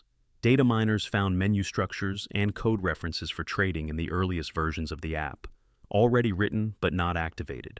Trading was officially introduced in July of 2018, 2 years after launch. Fact number 119. Pokémon Go originally planned a mechanic where wild Pokémon could flee from a player to nearby real-world locations, requiring physical pursuit. The mechanic was removed due to safety concerns about children chasing Pokémon indicators into traffic and other hazardous situations. Fact number 120. In Sun and Moon, unused dialogue attributed to Lusamine explicitly names each Ultra Beast as a unique individual entity, treating them as legendaries. In the shipped game, Ultra Beasts can be caught multiple times as species. This script change fundamentally altered what Ultra Beasts are within the game's fiction. Fact number 121. Aegislash's Pokédex entries describe a sword that once controlled kings, and that drains the willpower of anyone who tries to wield it without genuine resolve. This is either a richly layered piece of individual character lore, or a description of a legendary weapon that chooses its wielder. It is considerably more complex than most players spend time on in the 2 seconds they look at a Pokédex entry. Fact number 122. Pokémon Legends. Arceus is the first main series adjacent game to make the creation mythology of the Pokémon universe into interactive narrative rather than background lore. For players who had spent years reading Arceus's role in fragments across multiple games, Legends Arceus was the moment the mythological structure of the entire franchise cohered into something that could be experienced directly. Fact number 123. Scarlet and Violet's Terrastall phenomenon, in which Pokémon crystallize and take on new types, is visually inspired by the aesthetic of Tamata Bako, the magical boxes from Japanese folklore that contain transformative surprises inside. The mechanic is a new battle system on its surface. Underneath it is another installment of the franchise's 30-year practice of embedding mythological imagery into gameplay. Fact number 124. The NPC in Veilstone City in Pokémon Platinum, who claims to have seen a giant pink Pokémon flying in the sky, has never been connected to any event, any official explanation, or any released content. No guide published for the game mentions it. It remains one of Pokémon's longest-standing unexplained NPC encounters. Fact number 125. Team Rocket appeared in nearly every episode of the Pokemon anime for 25 years, despite never achieving any of their stated objectives. Writers have consistently cited their function as structural anchors. Their presence in an episode guarantees a conflict and a resolution.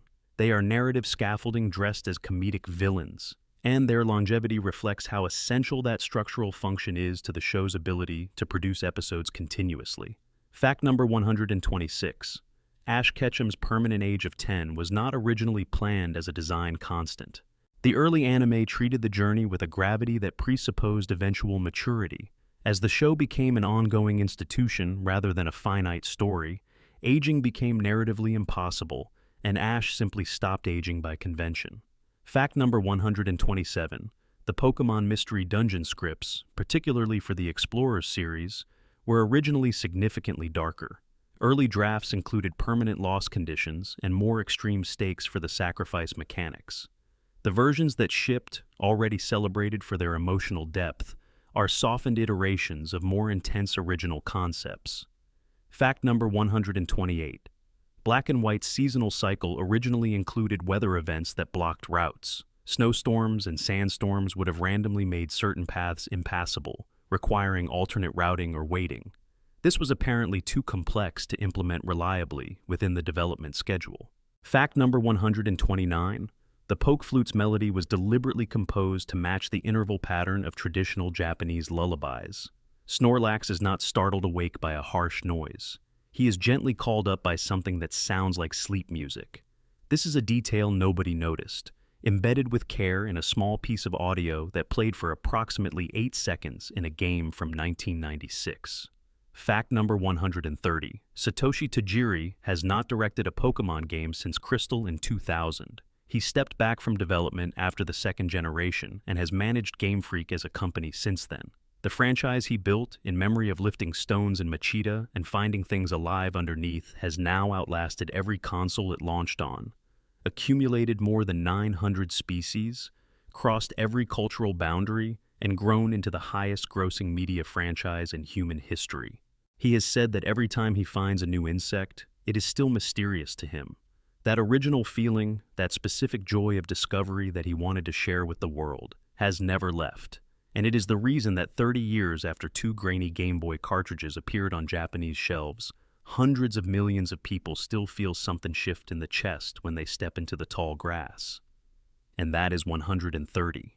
From a boy called Dr. Bug, lifting stones in a Tokyo suburb, to a scrapped electric tiger that never made it out of a 1997 demo, to a drunk old man in Viridian City, to the mathematical ghost that haunts the empty slots of the first Pokédex, to Yamask weeping at the face he used to wear.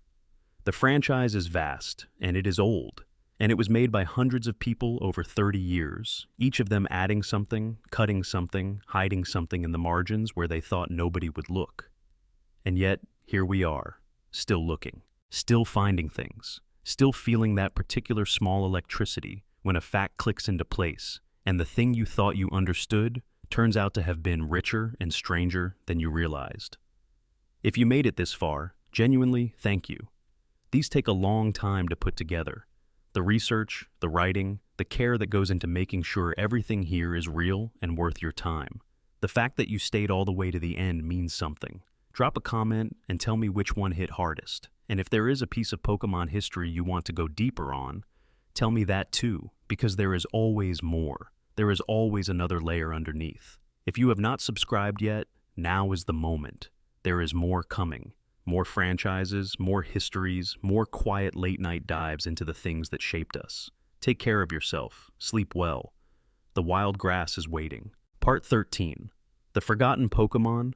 Designs that almost existed. No area of Pokemon history generates more fascination than the creatures that were designed, developed to varying degrees of completion, and then removed before they could reach players. The history of cut Pokemon is a parallel history of the franchise, a ghost story about everything Pokemon almost was. Fact 1, reframed for this section. The Gorochu is perhaps the most significant cut Pokemon in the franchise's history. It was planned as a third evolutionary stage for Pikachu, sitting above Raichu in the evolutionary chain, with designs that showed it as a significantly larger and more aggressive creature with visible fangs and a more imposing physical presence. The three-stage line of Pichu, Pikachu, Gorochu, Raichu would have given the franchise mascot an entirely different place in the competitive and cultural landscape of the games.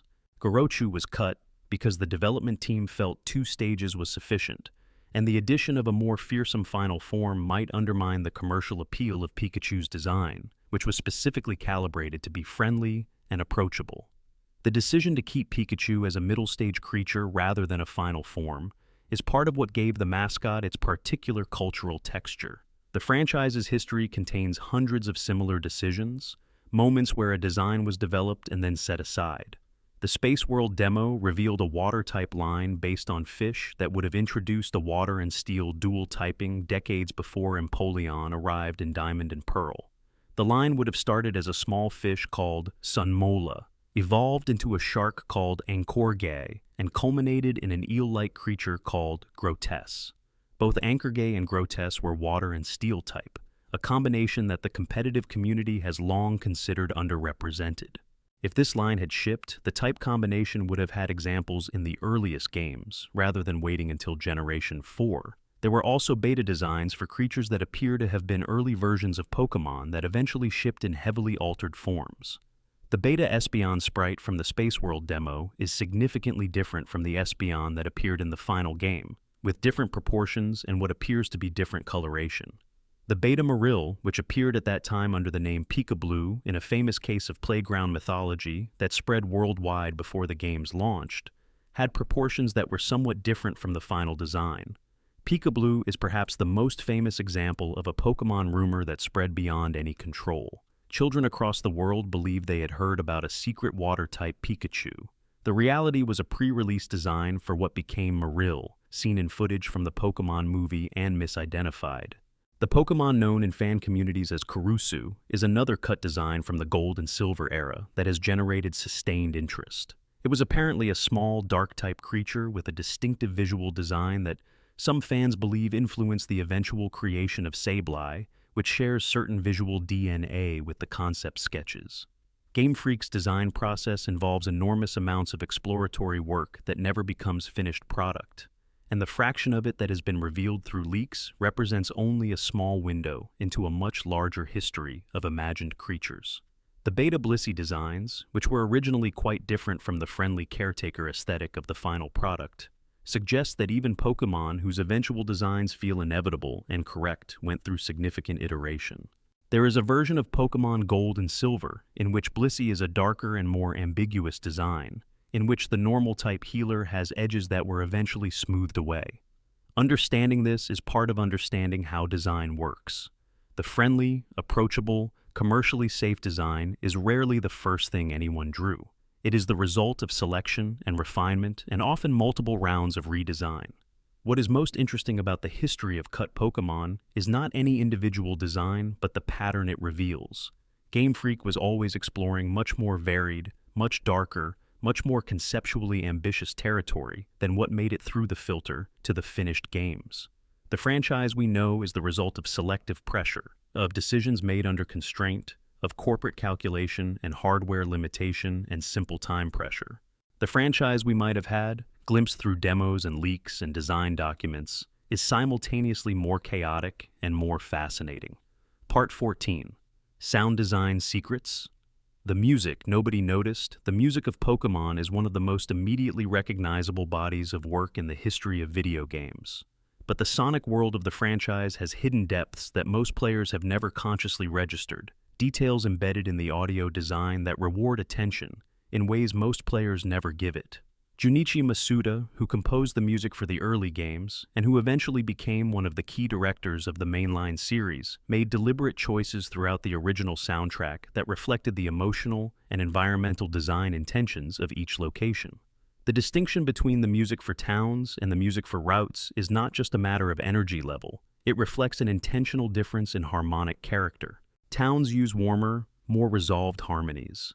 Routes use more open, more directionally ambiguous musical structures that suggest ongoing movement rather than settled arrival. This is compositional technique applied consciously to reinforce game feel, and most players experience its effect without ever registering its cause.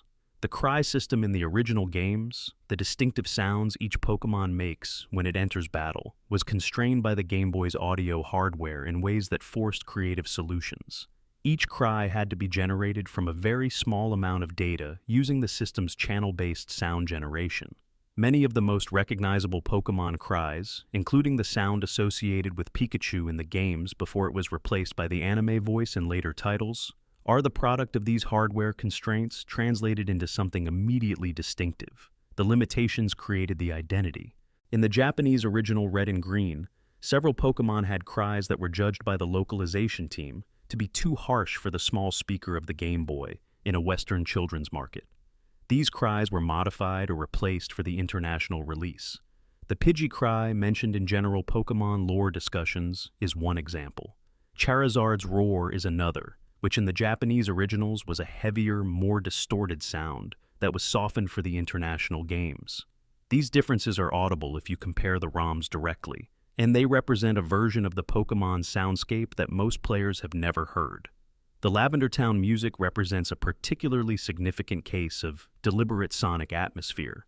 The original Lavender Town theme in Red and Green uses a specific interval structure and a specific timbre combination, relying heavily on the Game Boy's noise channel that creates a distinctly unsettling auditory environment. This was not an accident. It was a deliberate choice to make the player feel that Lavender Town was different from everywhere else, that the Pokémon Tower required an approach to sound design that matched its subject matter. The theme was modified for the international release because it was judged too atmospherically intense. The creepypasta around Lavender Town's music causing harm is fabricated, but the modification of the music for international audiences, because it was considered too dark, is factually accurate. The bicycle music, as mentioned earlier, was one of Junichi Masuda's first contributions to the franchise, and has been remixed, referenced, and parodied so many times in the 30 years since that it has essentially become a piece of cultural infrastructure. Less well known is that several of Masuda's Game Boy compositional techniques in the early games were influenced by his study of classical music structure. The root themes in Red and Blue have harmonic progressions that reflect a serious compositional education, not just functional background music. The melodies are crafted to loop without obvious seams, to provide forward energy without creating anxiety, to support the activity of walking through a designed environment without demanding more attention than the environment itself. This is a specific compositional skill, and it was applied with genuine craft. The Pokémon world's sound design in the anime operates according to different principles than the games, but is equally carefully constructed. Pikachu's voice, handled by voice actress Ikue Otani in both the Japanese and English versions of the anime since the first episode, was the subject of careful deliberation before production began. Test recordings were made of alternative approaches, including a voice with more conventional cartoon character qualities, meaning more words and more varied inflection. Producers ultimately felt that keeping Pikachu's vocalizations close to the game cry, repeating variations of the syllable Pika, created a more consistent identity between the game and anime versions of the character. This decision is part of why Pikachu feels like the same creature in both media in a way that most other Pokémon do not. The Team Rocket theme music has subtle variations between the Japanese and English versions of the anime that parallel the textual differences in the motto. The Japanese version uses a slightly more dramatic, more formally structured musical arrangement for Team Rocket's theme. The English version is slightly more comedic in its orchestration, matching the more comedic character of the English motto text. These sonic differences are almost never discussed, but are part of the different emotional tones of the two versions of the same scenes. The sound of a Pokeball closing is one of the most distinctive audio signatures in the franchise, and its specific design was a deliberate decision about what closing a ball should feel like. The original sound was intended to convey closure and containment without being harsh or abrupt. It is a sound that suggests something being secured rather than trapped, which reflects the game's fundamental philosophy about the relationship between trainers and Pokemon. Even the choice of what sound to make when a ball clicks shut is a statement about what that moment is supposed to feel like. Part 15. The spin-offs that changed everything. The spin-off games of the Pokémon franchise occupy an interesting position in its history. They are often dismissed as secondary, as lesser entries, as things that are not real Pokémon. And yet the spin-off games have introduced mechanics, themes, and narrative approaches that the mainline series eventually adopted, sometimes years later. Pokémon Stadium on the Nintendo 64 was, as noted earlier in this video, born from a debugging tool. What is equally interesting is what it revealed about the franchise. Stadium showed players, perhaps for the first time, what Pokémon actually looked like in 3 dimensions, how they moved, how they held their bodies in battle, how they looked when they were startled or defeated. The Stadium games established a visual vocabulary for Pokémon movement that influenced everything that came after, including the eventual transition of the mainline series to fully 3-dimensional graphics in Pokémon X and Y. Pokémon Snap for the Nintendo 64 is another case where a spin-off explored territory that the mainline series took years to fully realize. The game asked the question of what it would feel like to observe Pokémon in their natural habitats without intervening, to see how they behaved when they were not being caught or trained or battled. This question of Pokémon behavior in the wild, of their ecological roles, of what they do when no trainer is watching, became central to later mainline games, including the wild Pokémon behavior systems introduced in Sword and Shield and the free-roaming encounter design of Legends Arceus. Snap asked the question in 1999. The mainline series was still working out its answers 20 years later. Pokémon Mystery Dungeon is the most underappreciated narrative achievement in the franchise's history. The games ask a question that the mainline series never directly addresses. What is it like to be a Pokémon? They answer this question with surprising emotional intelligence, exploring themes of identity, sacrifice, the nature of consciousness, the relationship between memory and self, and the question of what happens when you give up something essential about yourself for the sake of someone else. The Explorers of Time and Darkness in particular, with its ending in which the player character faces the possibility of ceasing to exist, because the timeline they have corrected no longer requires them, is one of the most emotionally sophisticated conclusions in the franchise. Pokémon Colosseum and Pokémon XD on the GameCube explored moral territory that the mainline games have largely avoided. The Shadow Pokémon mechanic, where Pokémon had been subjected to a process that sealed their emotions and turned them into fighting machines, raised questions about consent, trauma, rehabilitation, and the nature of Pokémon agency that the main series typically leaves implicit. The act of snagging Shadow Pokémon from trainers is technically theft. The game frames it as rescue, and the framing is morally complicated in ways that the design team apparently found interesting enough to build an entire game around. Pokémon XD's villain, who argues that a Shadow Pokémon is simply a more efficient weapon, presents the darkest version of what Pokémon training could be if you removed the emotional bond entirely. Pokémon Go, the mobile game that brought the franchise to streets and parks and shopping centers worldwide in the summer of 2016, is perhaps the most consequential thing to happen to Pokémon as a cultural phenomenon since the original games. In its first year, it became one of the fastest-growing mobile applications in history. It brought people who had never played a Pokémon game into the franchise. It brought back people who had played as children and assumed that part of their life was over. And it did something the original games had only gestured toward. It made the act of walking through the physical world an act of Pokémon exploration. Tajiri's original vision of bugs crawling through link cables, of creatures moving through a physical connection between two people, was transformed by GPS technology and mobile infrastructure into something that could happen on every sidewalk of every city in the world. The Pokémon trading card game video game, the Game Boy Color title, deserves more credit than it receives as a design artifact. It was one of the first games to simulate a collectible card game in digital form, complete with card rarity mechanics, deck building, and opponent AI calibrated to different difficulty levels. It was also the first time players could acquire cards that did not exist as physical products, the Grand Party expansion that never shipped in real form. The game is a small piece of history in the broader story of digital card game design, a category that now includes massively successful titles like Hearthstone. Part 16 Homebrew. The numbers behind the phenomenon. Pokémon is the highest-grossing media franchise in human history. This is a fact that is often stated and rarely unpacked. What does it actually mean? What are the numbers that make up that $95 billion? The video game sales alone account for a significant portion. The mainline Pokemon games have collectively sold over 480 million copies worldwide as of recent reporting. This does not include the spin-off games, the mobile games, or the card game. Just the mainline series, the games that follow trainers through regions, has sold more than 480 million units. For comparison, the entire Grand Theft Auto series, one of the most commercially successful video game franchises in history, has sold approximately 400 million copies. Pokemon outsells it. The trading card game has shipped more than 43.5 billion cards worldwide. 43 billion cards.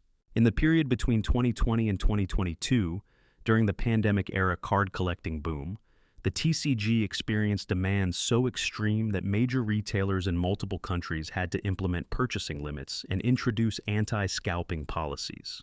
The bubble in Pokemon card prices during this period created a secondary market phenomenon that generated mainstream financial news coverage and resulted in documented cases of people spending hundreds of thousands of dollars on individual pieces of cardboard with pictures of fictional creatures on them. The anime series has aired in more than 160 countries and territories, making it one of the most widely distributed animated television programs in history. It has been translated into more than 30 languages.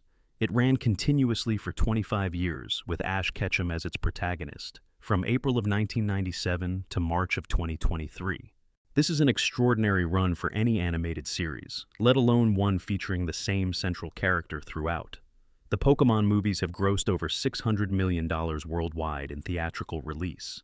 Detective Pikachu, the 2019 live-action film, grossed over $400 million on its own, making it the highest-grossing video game adaptation film at the time of its release. But the number that encompasses all of these and more is that $95 billion total franchise value. This includes merchandise, which is itself one of the largest single contributors. Pokemon plush toys, action figures, clothing, homeware, food products, health and beauty products, and hundreds of other licensed categories have been sold continuously since the franchise launched. The Pikachu character is commercially licensed in a wider range of product categories than almost any other fictional character in the world. What makes the franchise unusual in the context of media history is how long it has sustained this level of commercial relevance. Most entertainment properties have peaks and valleys in their commercial performance. Pokemon's performance has been remarkably consistent over 30 years, with specific peaks around new game launches, the anime's various eras, and the card game's boom periods, but without any sustained commercial collapse. The brand has maintained enough relevance across enough demographics to remain viable across multiple generations of consumers, which is extraordinarily rare. The key to this longevity is almost certainly the intergenerational structure of the fan base. Children who encountered Pokemon in the late 90s grew up and became adults who retained affection for the franchise and who then introduced it to their own children. The brand serves as a nostalgic touchstone for one generation and a discovery experience for the next. This cycle has repeated at least twice, possibly 3 times, since the original launch. Understanding Pokemon's commercial scale is part of understanding why the decisions made in small rooms in Tokyo by small teams of designers and programmers carry the weight they do. The choice to make Pikachu the mascot instead of Clefairy did not just affect a single game. It affected the dominant visual icon of a $95 billion franchise. The decision to include the link cable as a design requirement did not just affect one mechanic. It affected the foundational social philosophy of one of the most successful products in entertainment history. Part 17. The community that keeps digging. Perhaps the most extraordinary aspect of Pokemon's hidden history is the community of people who have devoted serious effort and, in many cases, extraordinary technical skill to uncovering it. The data miners, the ROM hackers, the speedrunners, the glitch hunters, the translation researchers, and the archivists who have spent decades preserving, analyzing, and sharing obscure information about this franchise represent one of the most unusual volunteer research communities in the history of entertainment. The Cutting Room Floor, a wiki dedicated to documenting unused content in video games, has entries for virtually every Pokemon game ever released, each one detailed enough to serve as a reference for academic research. The collaborative effort that produced those entries represents thousands of hours of work by people who found genuine value in understanding what was almost made rather than only what was made. The Pokémon community's engagement with its own history has produced contributions that are now standard references for anyone trying to understand the franchise's development. The analysis of the Space World demo, which circulated online in fragmentary form for years before the full ROMs were digitized and shared, was primarily done by unpaid volunteers who cared enough to spend significant time on a technical problem that had no commercial application. The speedrunning community has mapped the internal logic of the first-generation games with a precision that the original developers probably never matched. Speedrunners know the exact memory addresses that the missing no glitch manipulates. They know the precise frame windows for the Mew glitch. They can navigate the full Kanto region in under 15 minutes using movement physics the developers did not design for, but also did not prevent. This knowledge is purely the product of obsessive attention, applied to a product that was not designed for such scrutiny, and it reveals the games as more complex and more interesting objects than most casual players ever encounter. The Pokémon fan translation community has made contributions to cultural access that deserve recognition. The original Japanese Red and Green, which were never officially released outside Japan in their original form, are available to English-speaking players through fan translation work that preserves the differences between those games and the international versions. The Space World demos are accessible to the general public because people who understood the technical requirements of archiving Game Boy ROM images chose to preserve and share them. The history of Pokémon development would be significantly less accessible without the work of people who operated entirely outside the official franchise apparatus.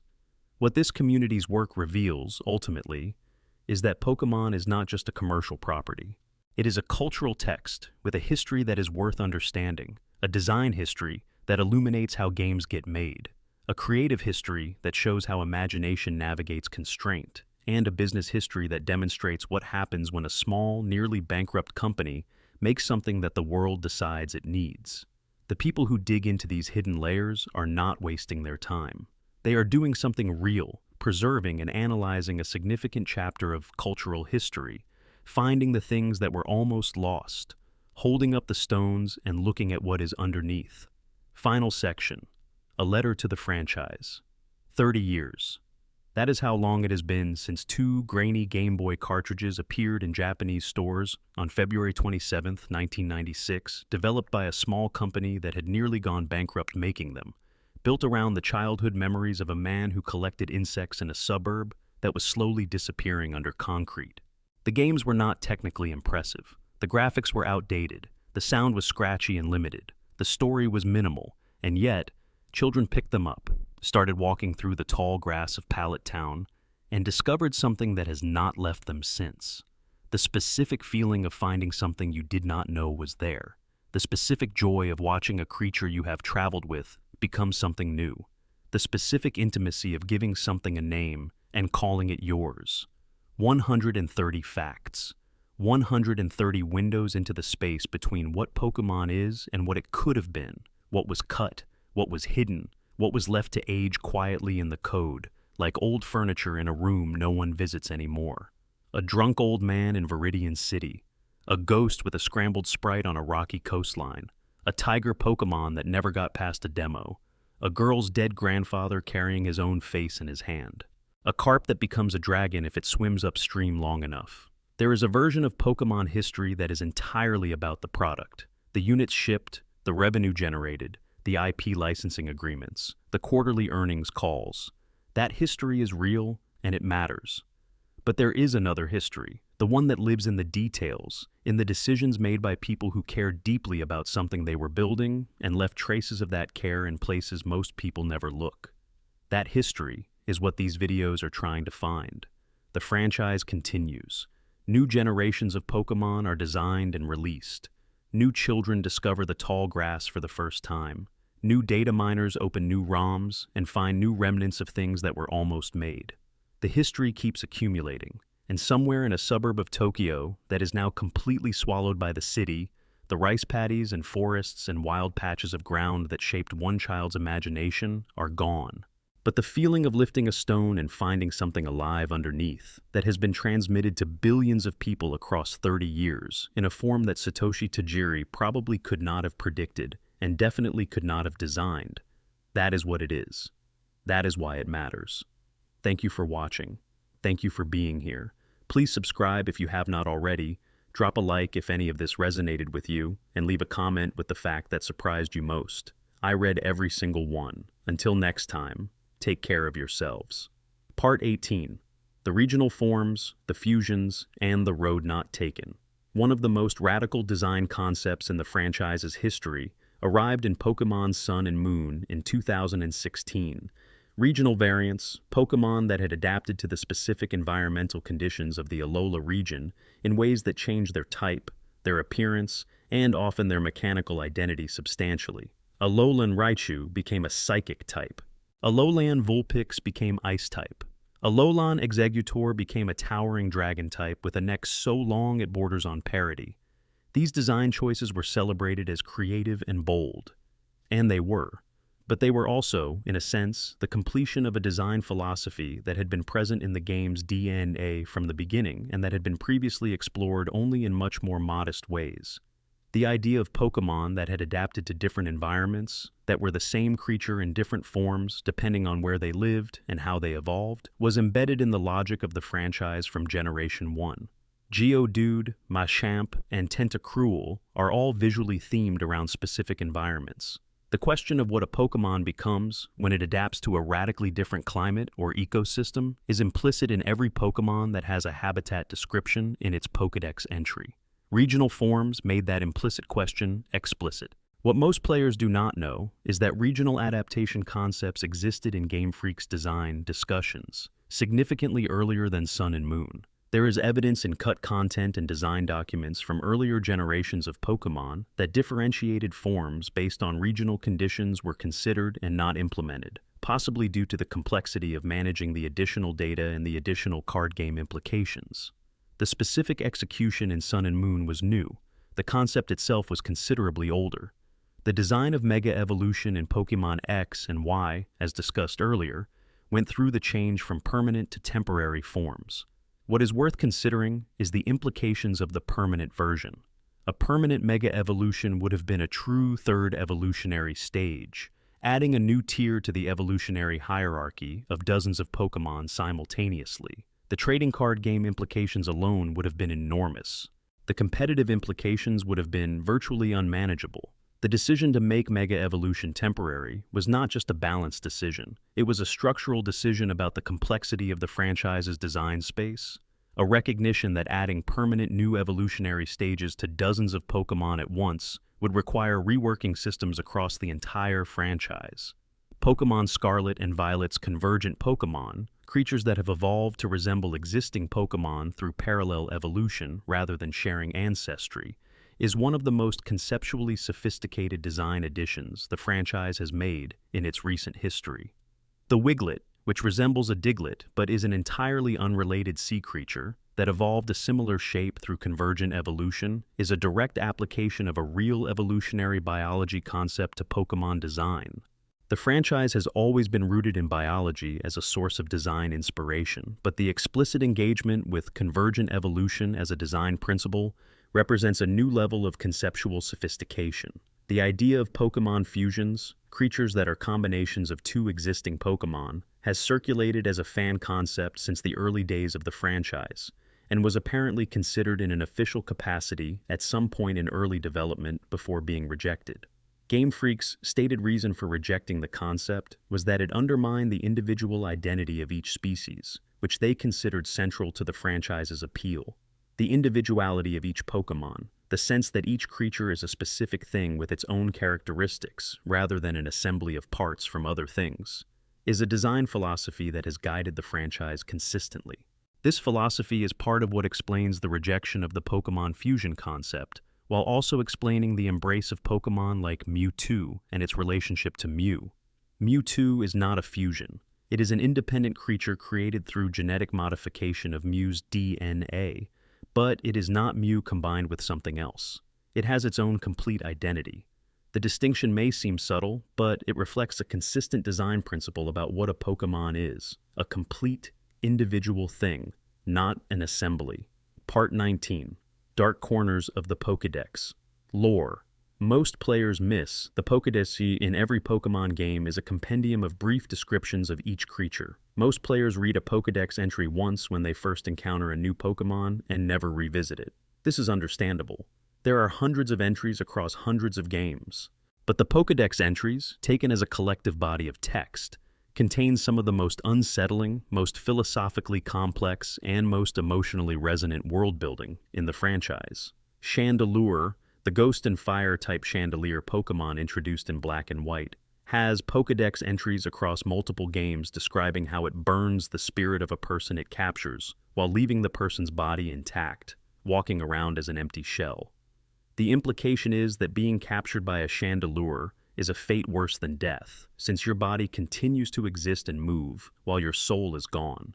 This is a genuinely disturbing concept presented in 3 sentences in a children's game.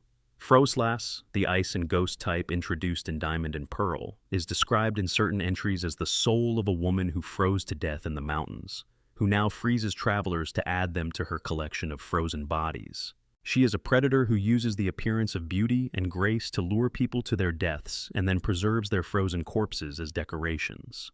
This is presented as flavor text for a Pokémon you are encouraged to add to your team. Bewear, the normal and fighting type introduced in Sun and Moon, is described as hugging trainers and Pokémon with enough force to snap their bodies in half. The game presents this as a form of affection. The Bewear does not intend to harm. It simply does not understand its own strength and expresses love through embraces that are fatal. There are Pokédex entries warning trainers never to approach Bewear in the wild. In the anime, the Team Rocket Bewear is presented as a comedic pet and protector of Jessie, James, and Meowth, whose potentially fatal hugs are played for laughs.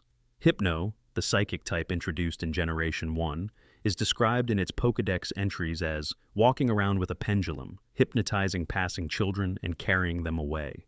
Its gold version entry reads that a child once went missing after staring at Hypno's pendulum, and since then it is known that Hypno can carry off a hypnotized child. This is in the Pokédex for a Pokémon you encounter on Route 11 in the original games. A Pokémon that is presented as a collectible creature with no particular narrative significance. The dark implications are simply sitting there in the data, waiting for anyone who reads the description.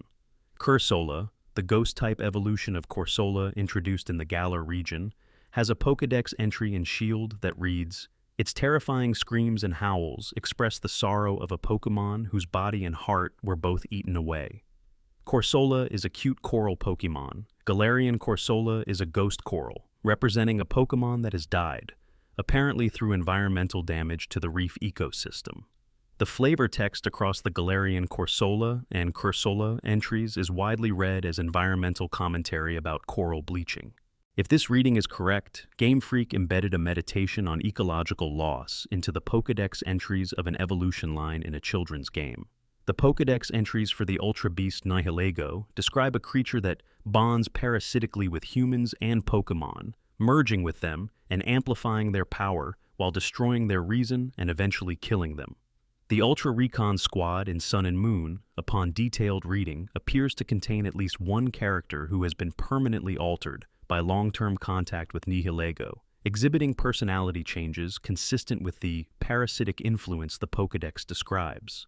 This is never explicitly stated in the game's dialogue. It is implicit in the character's behavior and Pokédex entry details, a piece of lore that exists only for players who read the entries carefully and pay attention to the background details of the story.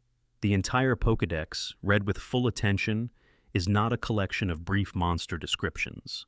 It is a world-building document with a consistent and often disturbing internal mythology about what it means for creatures of extraordinary power to share a world with ordinary humans. The cheerful aesthetics of the franchise and the family-friendly marketing have made it easy to overlook how much genuine darkness is sitting quietly in those 3-sentence descriptions. But it has always been there. Part 20. What Pokémon means. The ending we were always building toward. There is a question at the center of all of this, underneath the facts and the history and the development details, that is worth sitting with for a moment. What does it mean for something to matter this much? Pokémon is a collection of games. It is a television show. It is cards and movies and merchandise and a mobile application. It is all of these commercial things, all of these products, all of these intellectual property assets with licensing agreements and trademark protections and quarterly revenue targets. It is absolutely those things. And it is also the thing a child felt when they first stepped into the tall grass in Pallet Town, and the screen flashed white and a wild Pokémon appeared. It is the thing a 10-year-old felt when they saw their Charmander become a Charizard. It is the thing an adult feels when they hear the first few notes of Lavender Town's theme, and the entire sensory memory of a childhood bedroom floods back. It is the thing that happens when someone who played the original games as a child plays the same games with their own child, and realizes that the thing they loved has survived long enough to become something they can share. The franchise endures because it is, at its most essential level, a form of design joy. Not simple joy, not the cheap thrill of a slot machine, but the specific joy of discovery, collection, understanding, and connection. The joy of finding a creature you had not known existed, and learning what it is and where it fits. The joy of something you have cared for and invested in becoming something new. The joy of having the same thing that another person has, connecting over that shared possession, trading what you have for what they have, each of you made slightly richer by the exchange. This is Satoshi Tajiri's childhood in Machida, translated. It is the joy of lifting a stone. It is the joy of finding something alive underneath. Every fact in this video, every cut design and scrapped mechanic and banned episode and hidden glitch, is a mark left by people who were trying to make something that deserved to exist. Most of them were young, most of them were working under conditions of significant constraint. Most of them were making decisions quickly, under deadline, without the knowledge of how those decisions would echo across decades. And yet, in the aggregate, they made something that has lasted 30 years and that will almost certainly last 30 more. The fact that the history of that making is this rich, this strange, this full of things that almost happened and things that almost did not, is part of what makes the franchise worth understanding as a cultural object rather than just experiencing as a product. The tall grass is still there. The stones are still waiting to be lifted. Something alive is underneath. Appendix. Expanded notes on the most significant facts on the nature of Missing No. A deeper look, the missing. No glitch deserves more space than any single fact summary can provide, because it is not just a famous glitch. It is a case study in the relationship between intention and accident in software design, between the thing a creator means to make and the thing they actually make. When Game Freak built the original Pokémon games, they made a series of individually reasonable programming decisions that, in combination, produced an outcome nobody planned for. The old man's tutorial needed a memory buffer.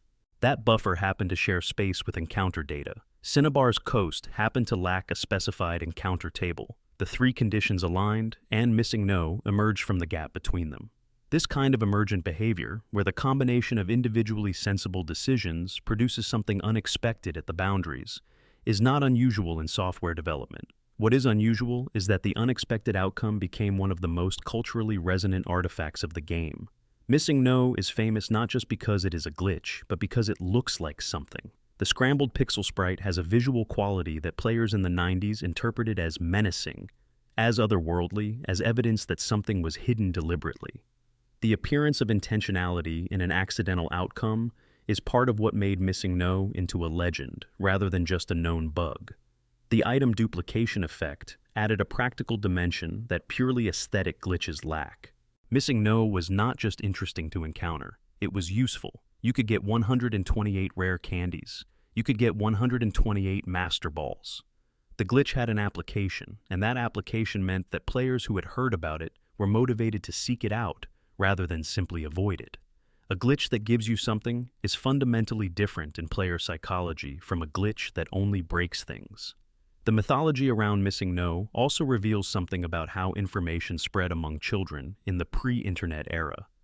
By the mid-90s, information about Missing No was circulating through schoolyard whisper networks, through notes passed in class, through handwritten guides that kids copied and shared. The information was inaccurate in many of its details, distorted by the telephone game quality of oral transmission, but it was real enough in its core claims to be repeatedly verified by players who tested the method.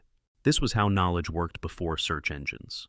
Imprecise, socially transmitted, verified by experience rather than by lookup, and therefore invested with the particular weight of things you had to figure out yourself. On Satoshi Tajiri and the Meaning of Design autobiography, the relationship between Tajiri's personal history and the specific design of the Pokemon games is more direct and more thoroughgoing than most discussions of the franchise acknowledge. It is not a metaphor or an analogy. It is a direct translation. The specific things that Tajiri did as a child in Machida became, in the most literal possible way, the activities of the games.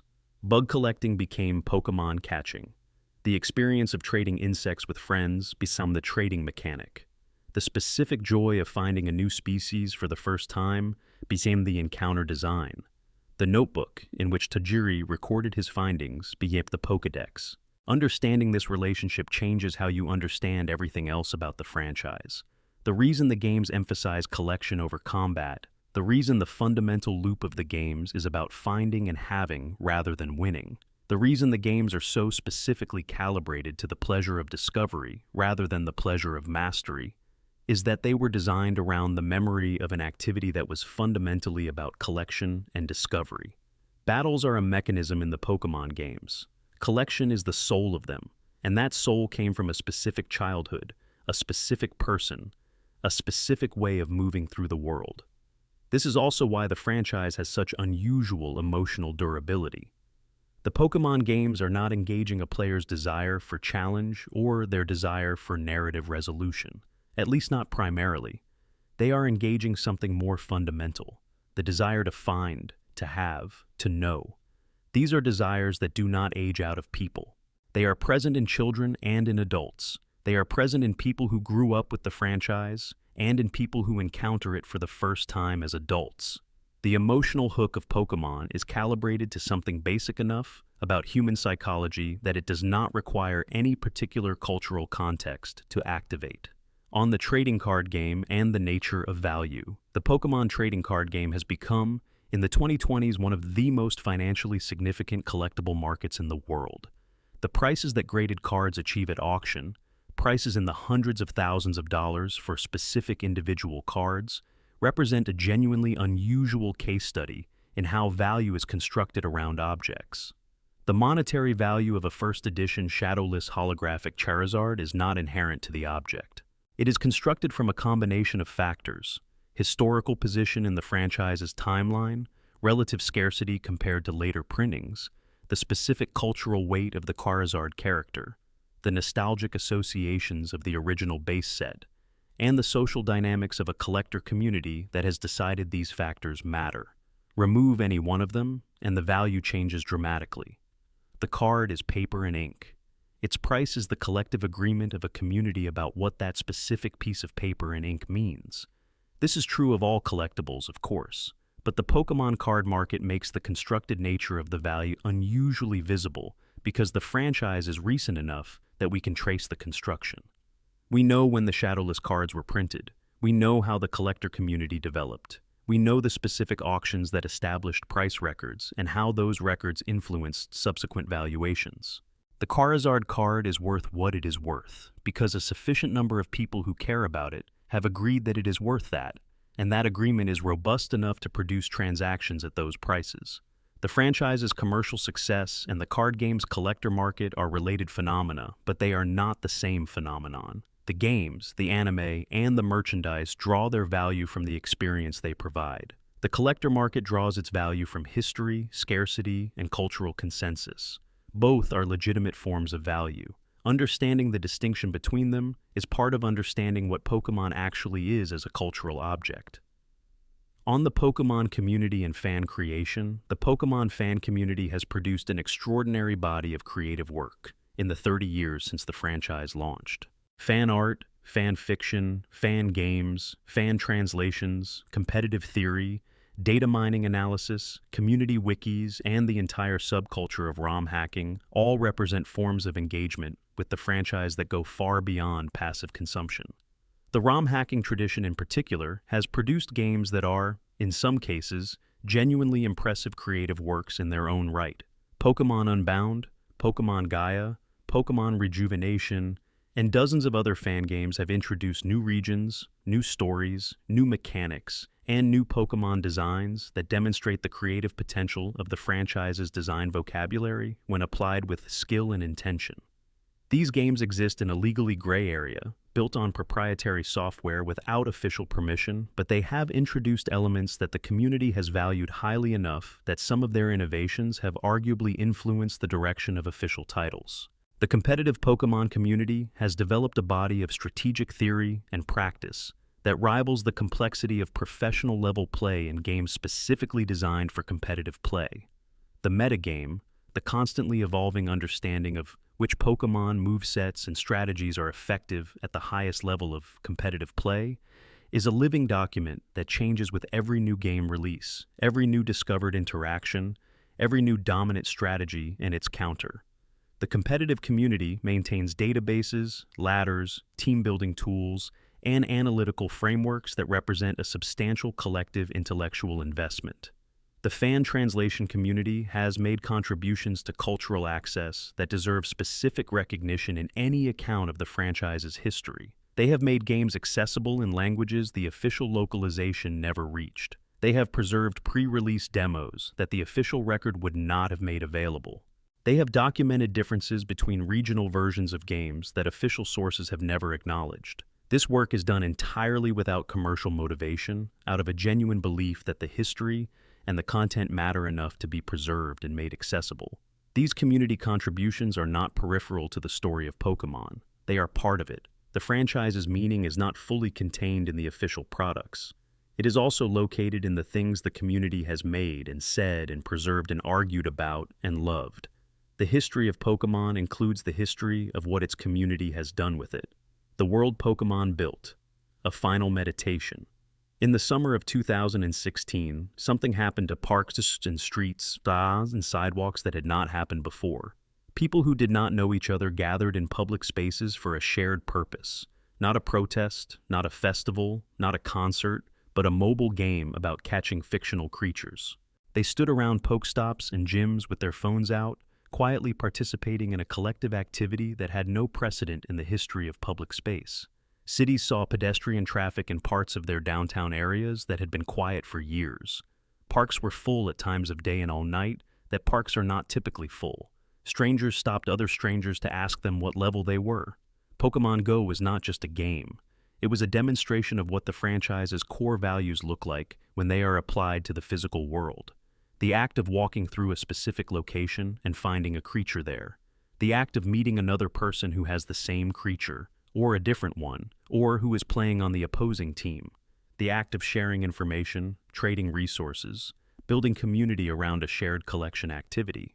These are the values that Satoshi Tajiri embedded in the design of the original games, and they are values that survive translation from an 8-bit handheld to a GPS-enabled smartphone. The franchise has survived 3 decades and multiple platform transitions, from Game Boy to Game Boy Color to Game Boy Advance to Nintendo DS to Nintendo 3DS to Nintendo Switch, from a tiny handheld console to a device that connects to every other device in the world. It has survived the transition from a culture where games were played alone or with one friend in the same room to a culture where games are played globally, simultaneously, with communities measured in millions. It has maintained its core identity through all of this, not by resisting change, but by finding that its core values are robust enough to survive translation into new contexts. The specific joy that Tajiri was trying to give people in 1996, the joy of finding something alive and unknown in a familiar environment, translates to 3 dimensions on the Nintendo 64. It translates to real-time clocks and day and night cycles on the Game Boy Color. It translates to GPS location data on a smartphone. The technology changes. The feeling the technology is being used to produce stays the same. This is what it means for a design to be built around something true about human experience rather than around the capabilities of a specific piece of hardware. There will be more Pokémon. There will be new regions based on places in the real world that have not been covered yet, new creatures designed from biology and mythology, and the dreams of designers who grew up playing the games that Tajiri made. There will be new mechanics, new ways to interact with the creatures, new competitive systems and story structures. Some of them will be beloved, some will be controversial, some will be cut in the development process and will surface years later in demo ROMs and data mining discoveries. And somewhere, in a process that is happening right now while you watch this, someone is deciding the name of a new Pokémon. Someone is drawing its first sketch. Someone is arguing about whether it should be 2 stages or 3, fire type or grass, whether its name in Japanese should have 1 meaning or 2. Someone is making a decision that will become one of the franchise's permanent facts or one of its permanent what-ifs. The history of Pokémon is still being written. The hidden history is still being uncovered. There are still stones to lift. There is still something alive underneath every single one. That is the entire story. And it is also just the beginning. Thank you for spending this time here. If you got through all of this, you deserve to know that this was one of the longest and most researched videos on this channel. Every fact was checked, every claim verified where verification was possible, every piece of speculation labeled as such. If you are watching this and you have not subscribed yet, please do. It is the most direct way to support this kind of work. And if any of these 130 facts surprised you, confused you, moved you, or made you want to know more, put that in the comments. I am there. I read them. Until next time. End of script, closing thoughts. The hidden history keeps growing. There is one more thing worth saying before this ends, and it is about the nature of secrets in a franchise this old. The Pokémon games are not static objects. They are living documents in the sense that every new generation of players brings new methods, new tools, and new questions to the same pieces of software. And the answers those players find are genuinely new answers to genuinely new questions. Nobody in 1999 had the analytical tools to fully map the encounter tables in the Safari Zone. Nobody in 2001 had the decompilers and emulators that would eventually allow researchers to read the source code of the original games line by line. Nobody in 2005 could have streamed a shiny hunt to an audience of 10,000 people watching in real time. The same games that existed 30 years ago are being experienced by players today in ways that the developers could not have imagined, and those players are finding things in them that have never been found before. This is the most unusual property of the franchise's hidden history. It is still being uncovered. The Space World 1997 demo was leaked in 2018. Beta builds of Generation 2 that show cut Pokémon designs surfaced long after those games had been commercially irrelevant. Documentation of development decisions that were made in the 1990s has appeared in interviews given by developers who are now in their 50s and 60s, looking back on work they did when they were young. The historical record of Pokémon's creation is incomplete, and it is getting more complete every year, not less, as more people look and more documents surface, and more veterans of the original development team speak publicly about decisions that were made in rooms that no longer exist. Fact. 130, in its fullest form, is this. Pokémon is a franchise that rewards looking. Every layer you look below the surface, there is another layer. The games reward looking for Pokémon you have not caught. The lore rewards looking at the Pokédex entries carefully enough to see the horror inside the cute. The development history rewards looking for the creatures that were designed and cut, for the mechanics that were almost included, for the designers who made something remarkable under conditions that should not have allowed for remarkable things. The competitive community rewards looking at numbers that are invisible on the screen and learning what they mean. Tajiri was a child who looked at a piece of ground that other children walked over without noticing, and he found something alive there. That is the franchise. That is what it is about. Not the catching, not the battling, not the trading, not the watching, though it is all of those things too. It is about what happens when you decide to look more carefully at something that most people pass by, and you find that it contains more than you expected, and more than that, and more than that. The puddles are gone in Machida. The tall grass has been paved over, but there are still stones to lift. There are still creatures in the spaces between the official and the unofficial, between the final build and the beta, between the English and the Japanese, between what the game says and what the game means. Go find them. Like and subscribe if you wanted to keep looking together. A note on sources and the work behind this video. Every claim in this script was either sourced from documented developer interviews, data mining research published by the Pokémon fan community, academic and journalistic accounts of the franchise's history, or from the games, anime, and trading card products themselves. Where a claim could not be fully verified, it was labeled as speculation or as a fan theory. The facts that are confirmed are confirmed. The things that might be true are identified as such. The sources that were drawn on most heavily include the extensive documentation maintained at the cutting room floor, a wiki dedicated to unused and cut content in video games, which has some of the most careful and well-sourced research into Pokémon's development history available anywhere. The work of data miners and researchers who have spent years inside the code of the original games is referenced throughout, particularly for the facts relating to glitches, cut content, and unused data.